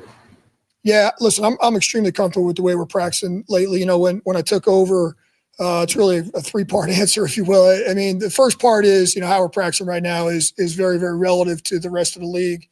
You know, I've in my job as an assistant head coach over the years, I've studied all 32 teams across the league on, you know, reps and practice time and, you know, how you worked, you know, your tempo during the practice, breakup, offense, defense, special teams. So I'm very knowledgeable in that area. You know, when I took over, the second part of it is, you know, we were at a place where we had a lot of injuries. I know that's not a big secret, right? Took over at a time where where our roster was kind of beat up. And so we had to keep that in mind. You know, I mentioned that activation thing that we did. We incorporated. We had a ton of soft tissue injuries when I took over. Since I've taken over, we haven't had one soft tissue injury in a practice. We only have one in a game in the last 8 weeks, and that was a problem for us. You know, we had a situation where we had 8 consecutive weeks in a row where we had somebody injured in practice that couldn't play in a game in the beginning of the season. So we were dealing with a lot of stuff, not to mention all the injuries in the games. And so Second time. we had to find a very delicate balance on how we're going to be able to get reps, get quality reps, get the speed of practice at the same time, be very conscious about our injuries. And so, you know, that's the second part. And then the third part is the general fans probably don't realize we're a little bit handcuffed by the NFL rules in terms of how many times you can have padded practices. So it's the same for everybody, bro. A lot of people won't know you're only allowed to have 14 padded practices for the entire NFL season. That was with the new CBA. You can only have 3 of those practices in the last 6 weeks of the season. You can never have 2 in 1 week in a lot of the weeks. So you're very, very limited. So Coach Rizzi, that's the entire NFL has to go through with that, sir. And they're the teams that are actually plus 500. They're dealing with the injuries and the same quotas for practicing, sir. Okay. You mentioned injuries 3 times here, and you talked about the limited the way that you have to practice and all this kind of stuff. It's a league-wide thing, sir. They dealing with the same stuff. So please, based on comparative analysis, how are they able to win and you can't? Let's get back to him, finish up on. Most people would say, wait a minute, you're only allowed to practice 14 times in pads the entire NFL football season? Yes. The answer is yes. So we get a lot of That's that the work entire in league. training camp. A lot of that work, obviously, in the beginning of the season, we used a lot of those padded practices in the beginning of the season. So, once you use one, you have to check it off. So there's a little bit of limitation of what you can do. And then the last thing, obviously, is how many plays you're going to run, things like that. So, we're actually a little bit ahead of the curve in terms of how many plays we run during practice in comparison to the rest of the league. And so it still translates in losses. So you're running ahead on that, but it's still regardless of you having more a plus there, it's not translating into success. Make it make sense, please. Like I said, I've done a lot of studies with that, and we had to find that delicate balance between staying healthy, activating our players, getting our work in. And if you look when I took over, listen, we won 3 out of the first 4 games. I don't think our practice. How have we done lately? I don't think our practice situation really had anything to do with our performance. And the one game we lost, we were throwing the ball to the end zone on the last. Your practice performance definitely impacts what you're doing on the field, Coach Rizzi, because your team doesn't look prepared, sir. They didn't look prepared against Green Bay, and they look like shit against the Raiders, sir. Played to either win or tie it. So, I know it's a long answer again, but we put a lot of thought. We put a lot of time and a lot of effort into exactly how we, do things around here every day. And so do you all that kind of ties in, but a lot of it obviously ties into the situation with our injuries. Everybody got injuries, and look at the bullshit look that he cups his cheeks. I told y'all every time he does this look right here, when he does this look, that's the bullshit. This crap. Because he only does it when there's some bullshit spewing out his mouth. He does this. This thing is like a tall tale sign. There's some garbage about to come out of here. It's just looking at him when he says stuff. I was like, man, that's some BS he just says. Then I've seen some other stuff he said, and every time he says some crap, this is the look that he gives. So at the end of the day, like he mentioned injuries several times in this segment of the interview. All I'm asking is, what are the Saints having that any other team is not having? They got teams that have more injuries than the Saints and still are winning games right now. And I'm not talking about the elite guys. I'm talking about teams that's plus 500 that have more injuries than the Saints. They have to succumb to the same rules that he's talking about in terms of practicing. The same rules that every NFL team has to undergo. The same practice rules is no different. Teams hurt more than the Saints. But yet at the end of the day, some kind of way they are able to have success where the Saints fail. But notice here, he's using injuries several times. This is CYA. They're not supposed to say anything because the league has injuries. We played the Raiders. The Raiders had 17 injured players. 17 injured players. Their best players, some of their best players like Max Crosby and others were hurt. But still go in there and kick the Saints in their ass 25-10. And this guy is standing up here talking about injury, something that everybody go through. See, all I'm asking for the family members to do is to hold these guys to a higher standard than what they're being held to currently. To not allow them to make it anymore. Just think about this. The last 4 years of football has been a failure. They've been selling you hopium. Mickey Loomis been talking at you crazy. The team has been underperforming. You've been embarrassed I don't know how many times. I remember there was a time a couple years ago that I was rocking with the Saints, and I bet my dog Lowe, who's an Atlanta guy, and I said, listen, whoever wins, you're gonna put this this shirt. And literally the Saints went out there. That was the game where Derek Carr stared down the safety, picked some off and took the ball back, and Derek Carr congratulated the safety during the middle of the game after it happens on the pick six. I never heard anything about that, by the way, but that game right there, how shitty they perform, I had to put on that Atlanta Falcons shirt. Had to do a podcast in it. That's me, Mr. Black and Gold. Had to put a Falcon shirt on because I stepped up for the Saints and tried to do something for the Saints. Never no more. I'm talking 100% fact. All I'm asking you guys, I know some people that I'm talking to, not the regulars, but there's people that might be hearing me for the first time, say, listen, this is my message. My message is we've given them a 4-year lean. We gave them a 4-year break. We've been trusting in these people for 4 years, and all you got is terrible play.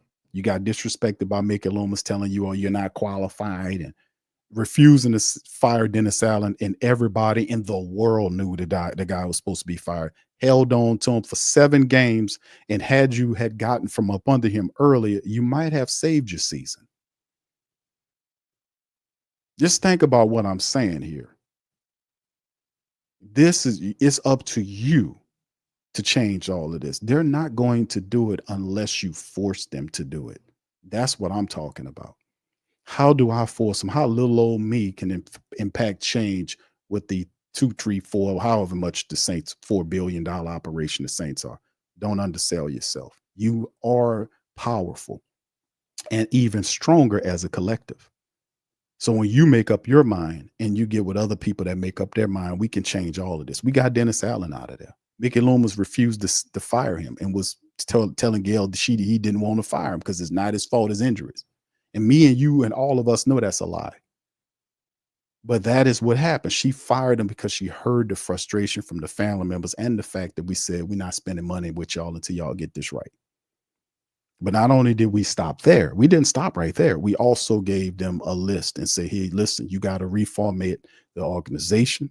You got to move Mickey Loomis off the general manager position. You started giving directives for you to gain support. So you don't just get Dennis Allen and then go back to supporting them. No, you got them. She listening.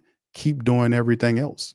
Force the change. It's up to you. It's not up to them. Because they were saying prior to that, and I always say this, because it's a good moment in history where it shows little old me and you as powerful than the VP, general manager of the Saints, that we were able to move that guy. And the report said, man, that was because of the support base. Support base told them people, hey, you're not coming to them games. You take these effing tickets back. We're not coming to them games. We need to see change. And boy, did it shake them loose. And we're not done yet. So all I'm asking for a lot of people to do is use some discipline. Use some discipline. And all you have to do is nothing. You can't get any easier than that. Get a bunch of people, say, man, we're not going down there until we see y'all change this. So you see some administrators at the top of this team move around. We need to see some change, man. We don't want to see Mickey Loomis roll out there talking about he's going to fix the problem when he set the house on fire. We don't need that. So, that's my point on it. And we also don't need placaters. We don't need placaters. We don't need guys with CIA principles covering these guys. These are professionals. Don't get it twisted. These guys ain't playing for us because they're doing us a favor, family. This is a business.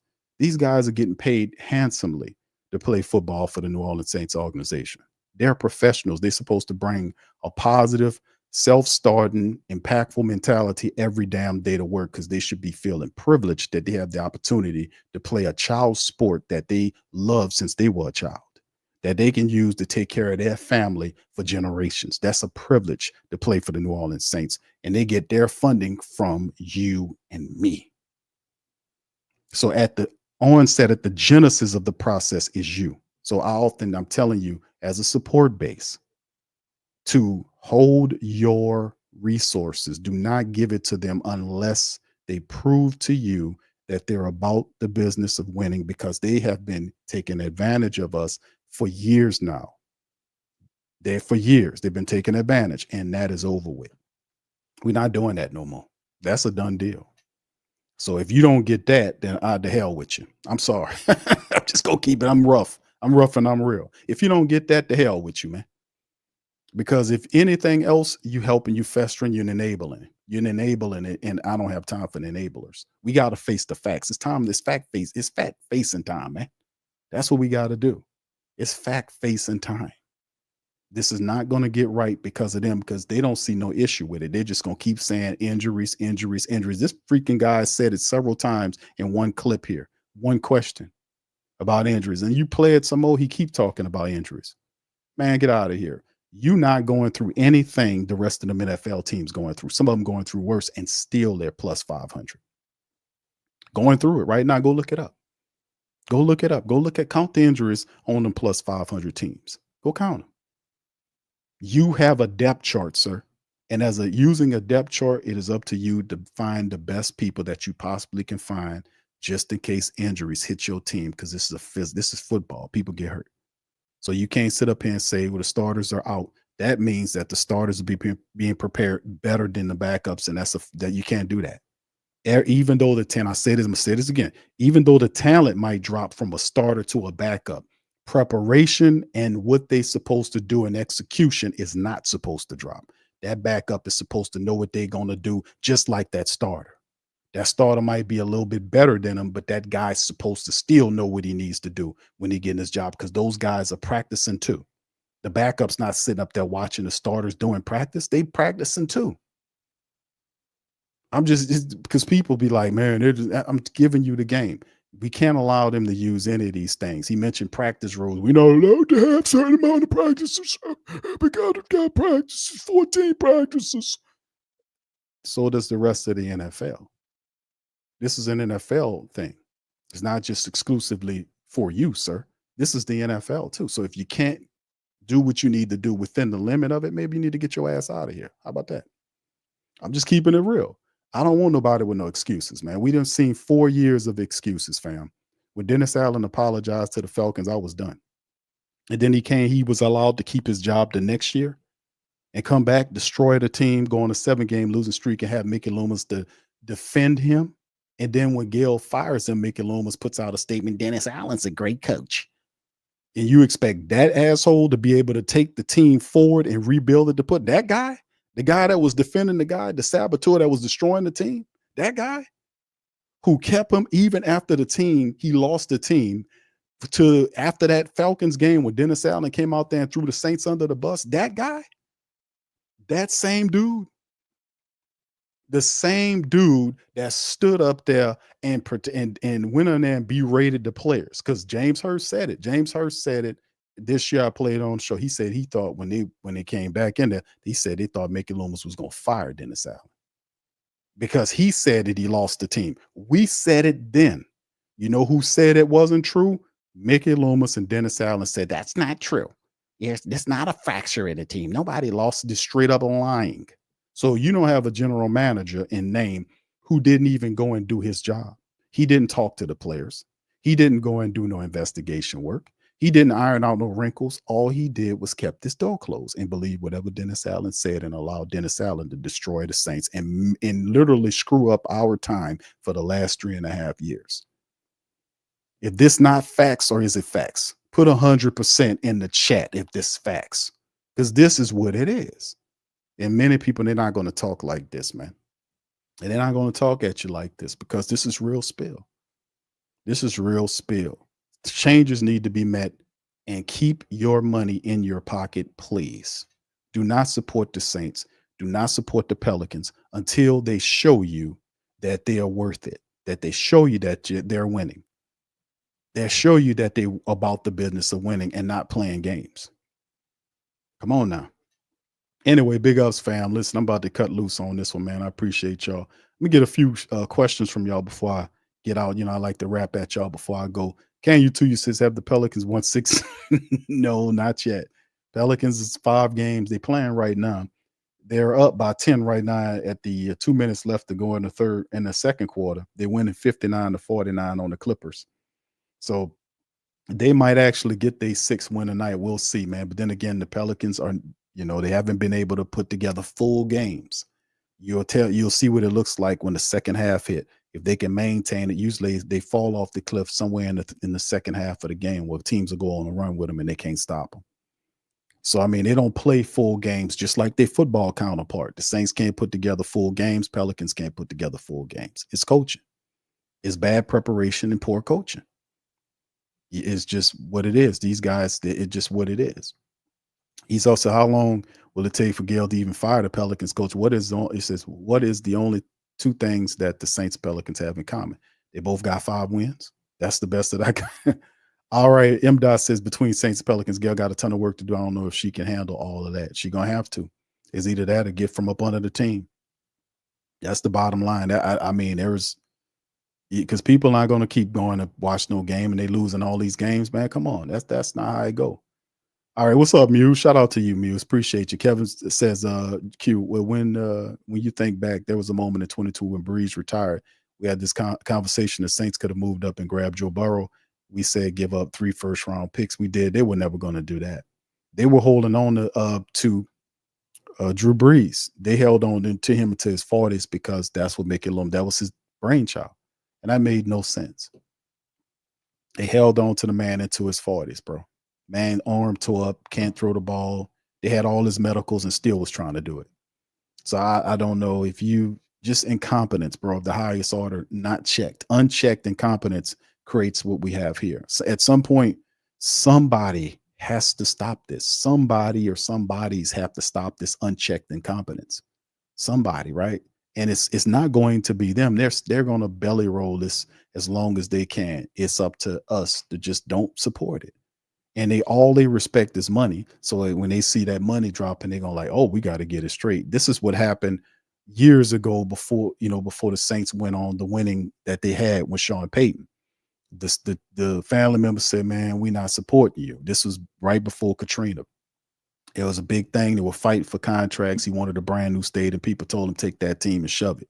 That's what they were telling him. He couldn't get nothing out of the city. Tom Benson was trying to use San Antonio and moving the Saints to the Alamo Dome as a ploy to force the city to get him a brand new stadium that he wanted on the War Lumber site in New Orleans, an open air stadium, funded largely by the state and the city. He wanted them to do that, and the people was like, we're not doing that. We got tore up streets. We got bad school systems. They were like, nah, we ain't going about that. We ain't doing that.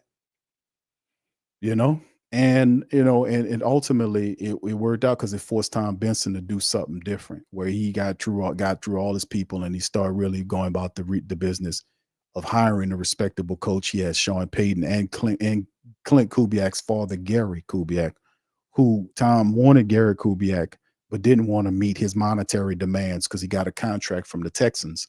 And the Texans says, hey, man, this is what we're going to pay you. And Kubiak said, can you match? And Tom said, nope. So he went to Houston, and Sean Payton was the other guy, and Sean Payton was the winner. So, same thing. That's this Sean Payton picked the Saints. All that's a bunch of embellishment. And also the Drew Brees thing. I told y'all this all the time. Drew Brees wanted to go to Miami when Nick Saban was the general manager and head coach. It was that 8-8 year when he took over for Miami. And Nick Saban had to make a choice between Dante Culpepper and Drew Brees. He chose Culpepper. Drew Brees says, I guess I'll go to New Orleans, because that's what it was. It was a known fact that whoever Miami didn't pick, the Saints was going to get. So if Drew would have went to Miami, you would end up with Culpepper. That's how it was going. So you wasn't his preferred destination. That was embellishment. They were embellished to try to create some weird narrative that wasn't there. He was trying to go to Miami. And I'm not mad at him because the city was underwater. It would have been a tough rebuild for anybody. But it's not like he didn't get paid. Drew Brees got broke off handsomely as a New Orleans Saints quarterback for years. He made top-notch pay. Drew didn't take a pay cut until his last contract. He got broke off because Drew, it was a known gag that Drew did not. He ain't letting you. He gonna get all this money, and he surely did. His last contract with the Saints, he gave you a little break, a little discount. Is what I do, man. I know my Saints. Chantel says, Q, don't forget that he was a great coach like Tomlin, Belichick. Remember that? Yeah, the famous Mickey Loomis was sitting up there doing all that talking ratchet. I wonder if he still has that cocky, gum-chewing arrogance that he displayed in that press conference now that Dennis Allen's in the street. I guess he's not Bill Belichick, huh? And don't let him make it. Remember that you were right. And that's the problem with these types. They get these things where they feel like they can't be checked. You see what I'm saying? And nobody really checking them. And he never really in his mind make any mistakes. And that's a problem. You never get him to admit to any mistakes. And this Dennis Allen thing was a total mistake. He'll go to his grave saying Dennis Allen is a great coach. That's how delusional this guy is. So, I mean, it's insane. But this is truth talk, man. Like it or lump it, this is what we need, man. English says, Q, how likely is Loomis to undermine a new GM if he's reassigned? He seems delusional. I think once he's reassigned, one thing about Mickey Loomis, he's not a meddler. He's not going to meddle. So if he's a VP guy and you hire a new general manager, he will not. Mickey Loomis is not going to meddle in that business because he's a good VP. He can do the VP job because that's really what he is. He's colluding the lines, and he made it one thing. He doesn't do any in-season evaluations. He admitted to that himself in interviews we played here on the show, where he doesn't do in-season evaluations as a general manager, which is a no-no. But Dennis Lauscher didn't say, hold on, what? We're paying you as a general manager. You need to be doing in-season evaluations, because if you evaluating the team as a competent hands-on manager, you're ironing out wrinkles, which means differences and problems between the players and players to help out there. Is there a problem with players and coaches? Like what happened with Jameis Winston and Dennis Allen, like what happened with Marshawn Lattimore and Dennis Allen? He's supposed to aid in that, to iron out the wrinkles, to bring harmony between the players and coaches. Where was he at when that was going on? Where was he at with the Marshawn Lattimore thing going on? Where was he at with the Jameis Winston thing? Where was he? His goddamn door closed. He's not a hand-on general manager. He's a general manager in title only. It's just what it is. I'm asking the questions. Where was he at? Why didn't he step forward and iron that out? He's that man's boss. And you got your quarterback. You got some of your high-priced players. You ain't got just some bottom-line roster guy. You have players, high-caliber star players, quarterbacks, defensive backs, having issues. If there's a beef between the head coach and the player, if I'm the general manager, I'm supposed to be there to iron that out, man. Let me see what I can do here. Let me get y'all together and see if I can iron this out right here. That's what a hands-on guy does. And he does evaluations during the year. That way he knows what his team needs. If they're hurting for defensive linemen, if they need help here, he's making sure he stays on top of the coaching staff, asking questions, figuring out what went wrong, so that, throwing in insight every now and again. Because if you got a successful thing going, you give them a little leeway. But if you see a guy struggling, like you see Dennis Allen and all these other guys, you're supposed to be like over there saying, hey, man, listen, you tied to me. I don't want the people upset with me. We need to get this together. You see what I'm saying? But that wasn't the energy. The energy was, whatever you do, go ahead and do it. I'll protect you from it. Oh, I'll take it. Yeah, don't worry about it. You're safe. Do what you got to do. That's when they asked Dennis Allen, when he was going through all that losing, are you afraid of being fired? He said no quick.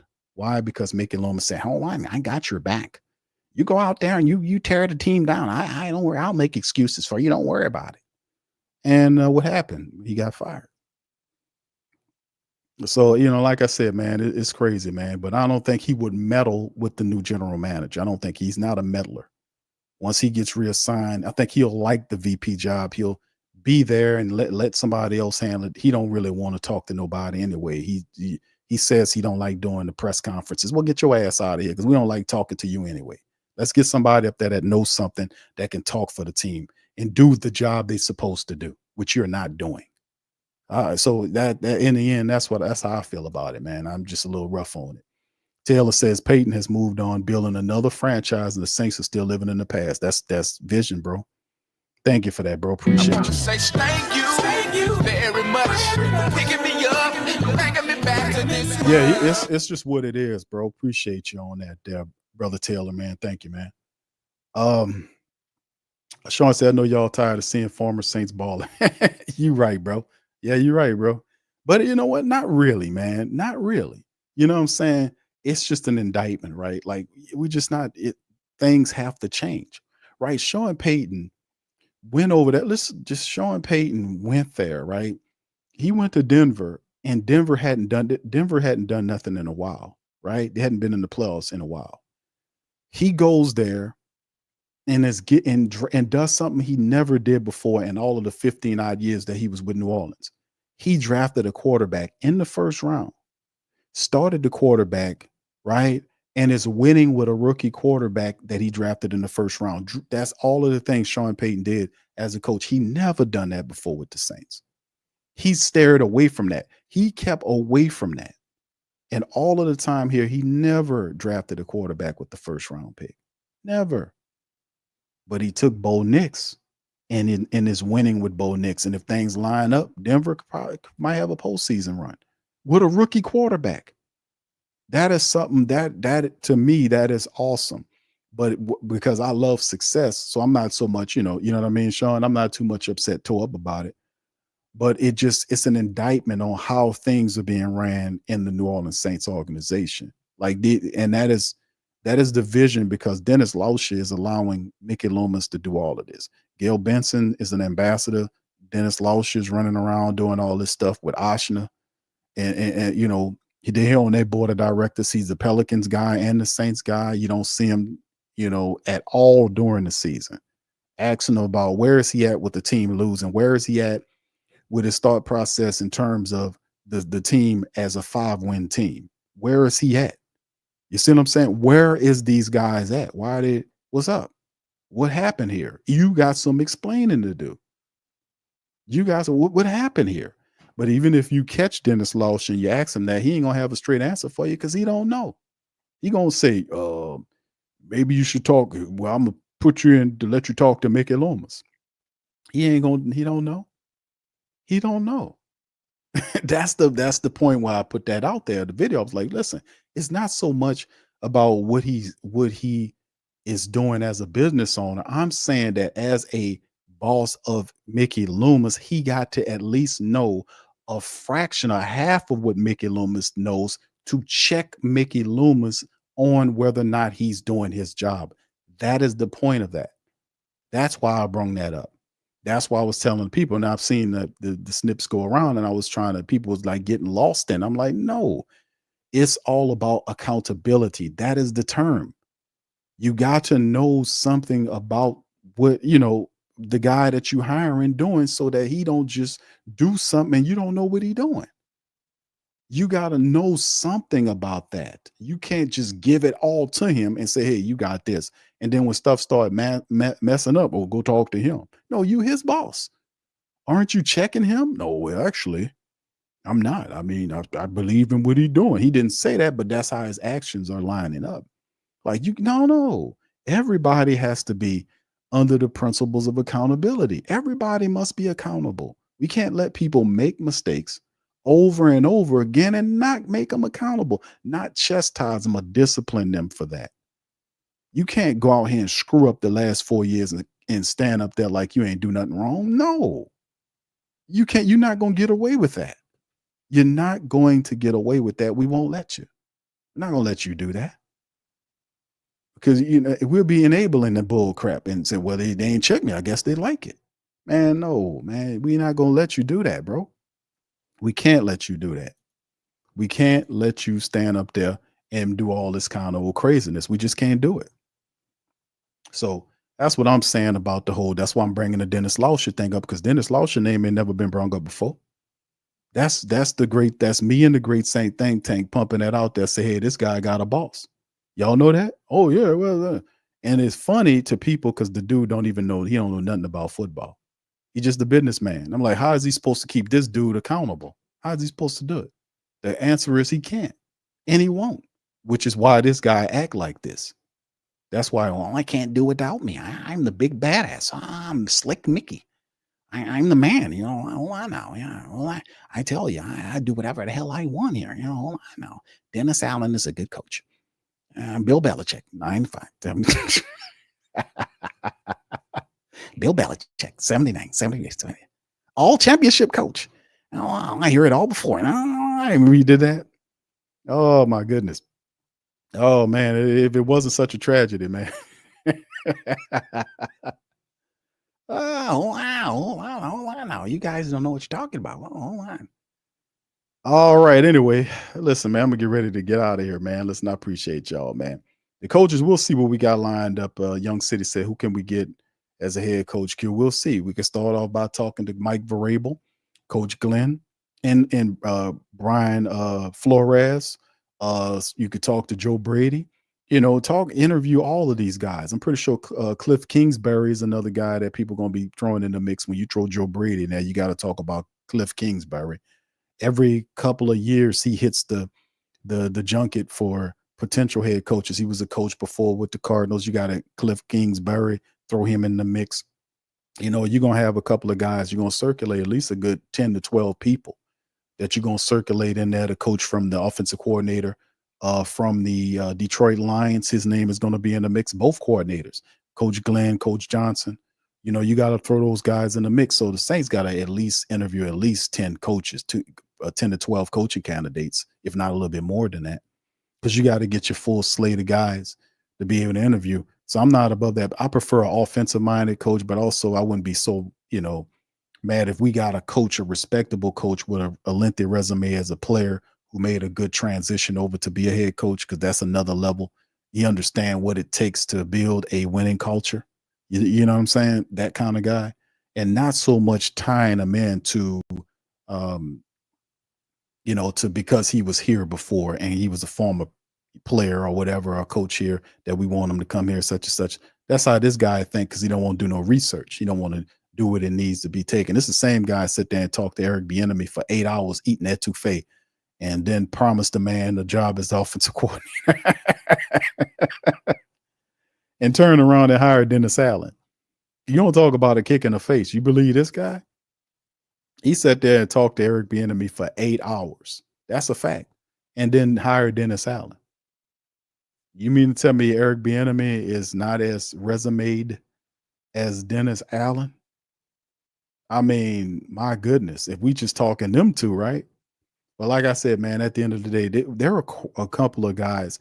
It's, it depends on if any of them find the position attractive, because that's also an issue you got to look at as well. Do they see the Saints' destination as attractive? You got a hammed up salary cap situation. You're 60 million in the red, depending on where the cap is set. If they knock off 15 to 20 million, still 40 plus in the red. You got to restructure contracts. You'll have a quarterback here that the next coach might not want. He wants his own coach. His own quarterback, so it's a lot of stuff. You got a lot of expiring older veteran players here, that's not being as productive as we would want them to be. It's a lot of issues offensive line wise. Like, I think both defensive lines and offensive lines need to be retooled. I'm talking about internally. The guard positions, we need to really look at Eric McCoy. He keeps getting these injuries. That's a big red flag for Eric McCoy. He never was really that banged up until recent. And when you start seeing players get older and they keep getting hurt, you might want to start investing in a potential replacement for Eric McCoy. Maybe in the terms of a draft pick, a high draft pick might not be a first rounder, but at least 1, 2, 3 in a first, second, third round. You got to look at everything. If somebody falls to you, a top tackle falls to you in the first round, do you do that? Because listen, wherever we go, we can't have this type of stuff. Our offensive line is bad. Our defensive line needs to be retooled. I like Bink Saunders, but him and Nate Shepard haven't been exactly what we wanted. Could anybody say that those guys have been better than the two guys that left? If you look at David Onyemata and Big Shy Tuttle, a Big King Tut there, could you say those guys were better than those guys? Did we upgrade there? So, I like Brian Bursey. Brian Bursey is a pass rush guy. We can probably use it in different ways. A lot of family members say, Q, the guy might be able to move him around on that line. Could we possibly see him putting him on the end? The guy, I don't know about him playing in, but the guy is a big physical guy that moves. He really needs to work on his run stuff and ability, no matter where you put him at. But at the end of the day, the Saints really need to invest interiorly on that defensive line. I'm talking space eaters interiorly to stop the run, right? And the same thing with the offensive line. Both lines, offense and defense, need to be looked at seriously. Cesar Ruiz, I'm very disappointed in Cesar Ruiz. Maybe we can look at him as a center, because Cesar Ruiz is had one good year, and he gets beat all the time. He gets pushed. He doesn't look strong. Sometimes his footwork looks bad. He's slow to react to what's going on out there. And Cesar Ruiz has not, come on, fam. Cesar Ruiz has not looked good this year, to be honest with you. And he's supposed to be a veteran in there knowing what he's supposed to do.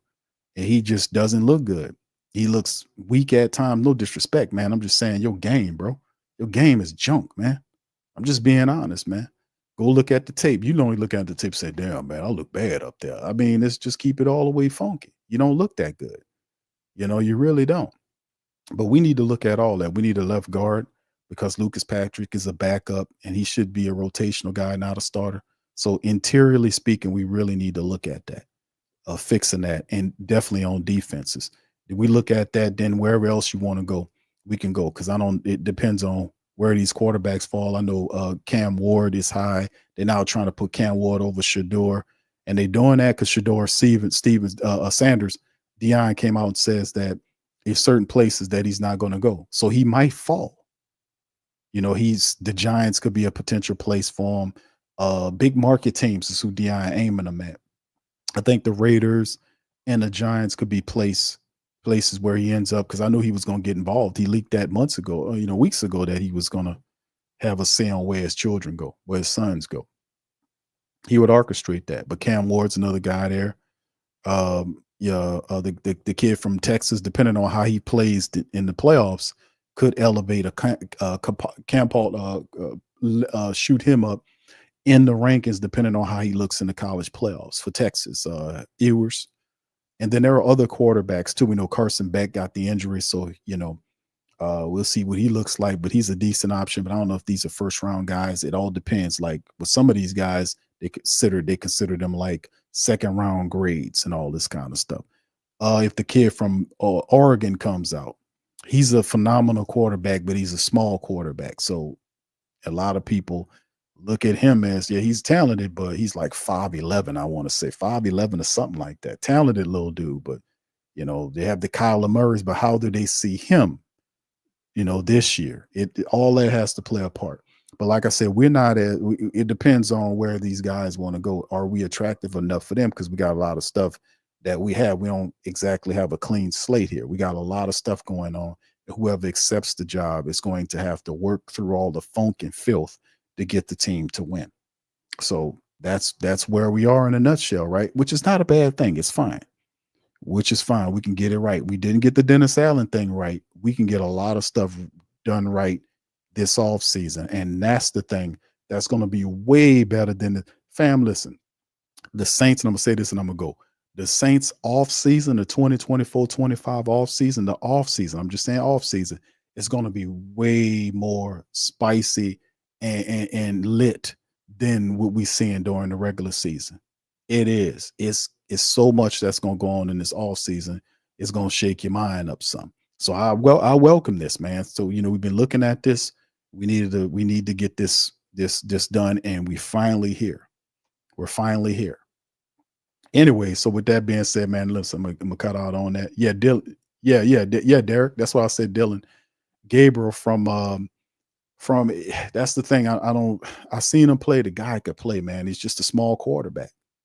How do they feel about that?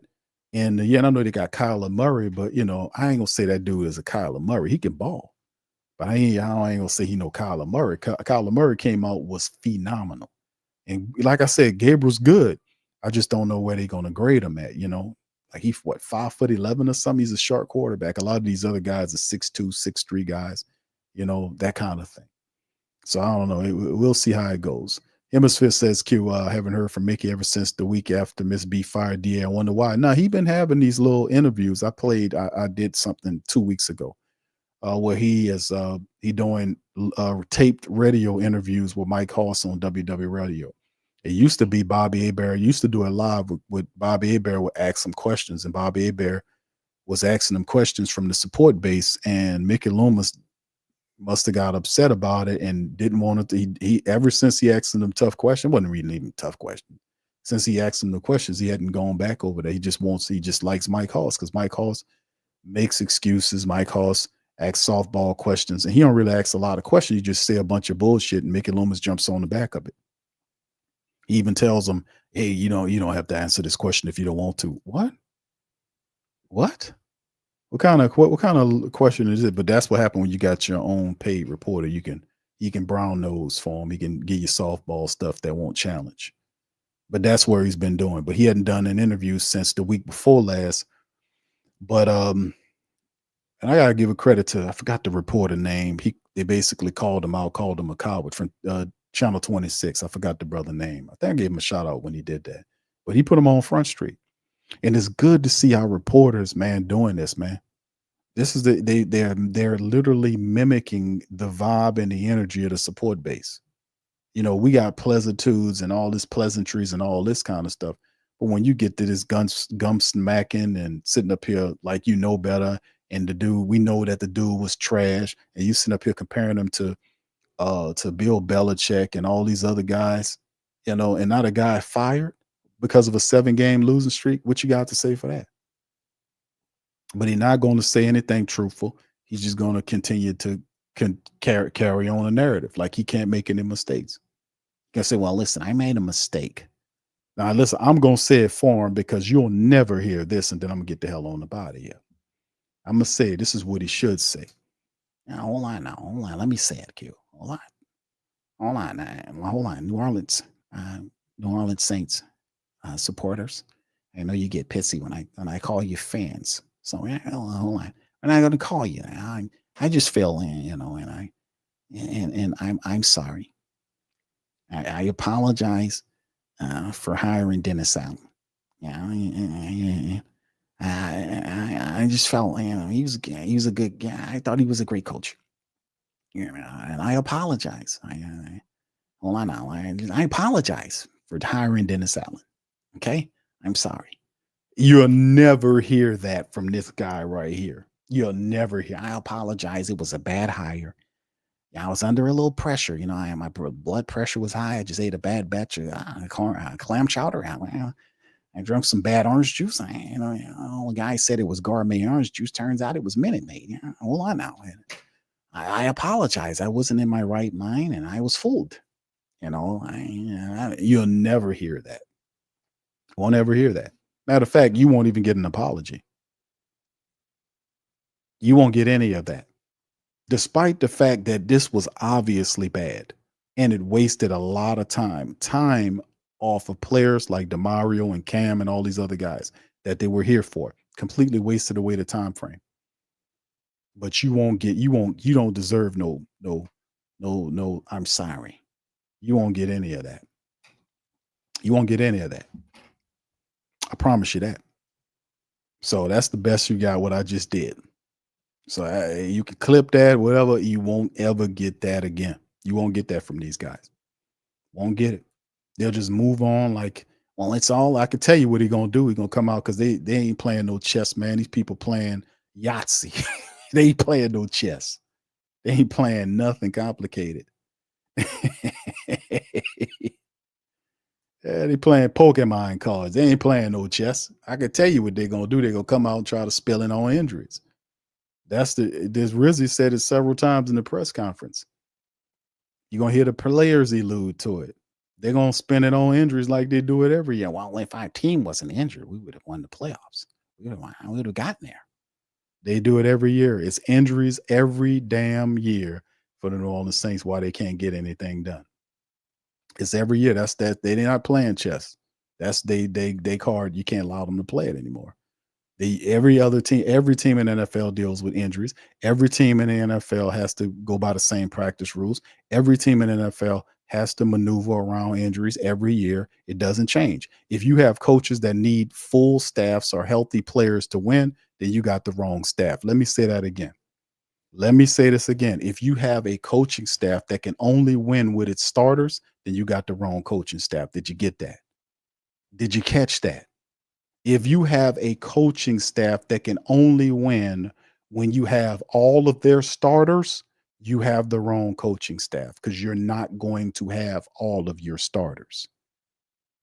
You're not going to have it. You start week 1, by week 18, things are going to look radically different.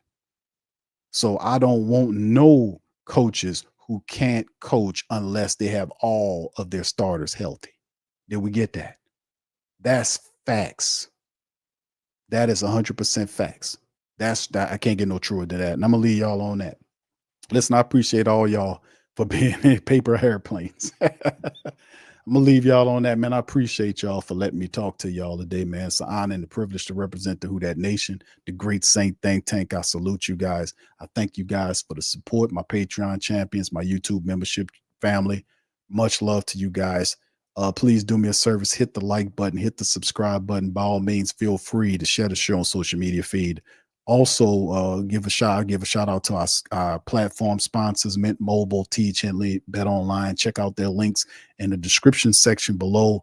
Merch as well is available, links and ways to support the platform to keep the empowering message of the Who Dat faithful, the diehards, the direct, real, down, smart, intelligent supporters of the Saints organization and the Pelicans organization, man. We represent all of New Orleans, man, the right way. We're not going for the okie doke. We want to win, and you will win the correct way. We're not tolerating any more losing, and it just is what it is. This is a new era of time. Get with it. That's for the Saints.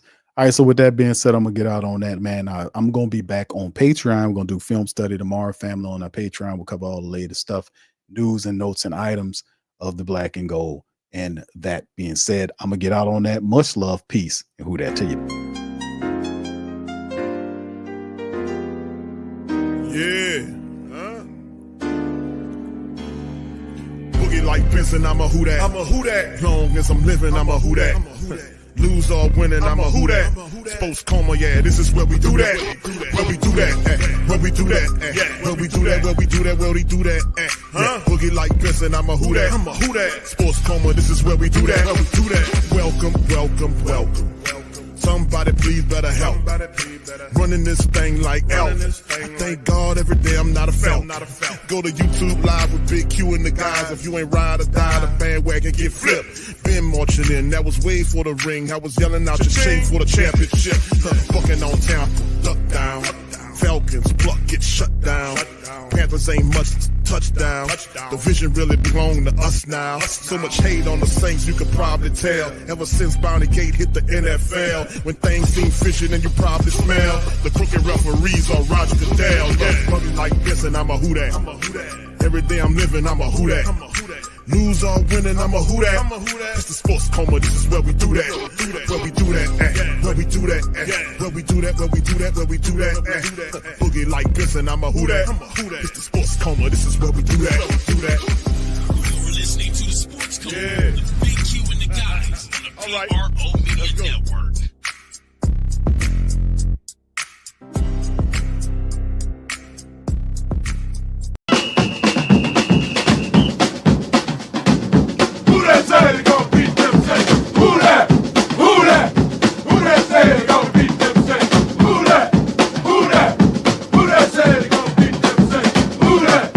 Bet Online is the world's most trusted betting platform and your number one source for online betting. From the earliest odds to in-game live betting, Bet Online provides you with all the action, the ability to watch the games as they happen. With the largest selection of odds on everything from football, NBA, and college basketball, NHL to UFC and MMA. Head to Bet Online today to get in on all the action with America's most trusted site for online wagering. Bet Online, the game starts here.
WhoThatDaily.com. That's right, WhoThatDaily.com. Your one-stop shop for everything New Orleans Saints, New Orleans Pelicans, LSU Tigers, and even the top flight boxing news. So if you're a Who That and you're looking for a place to stay up on your team, WhoThatDaily.com is your site. The WhoThatDaily.com for the sport Who That in all of us.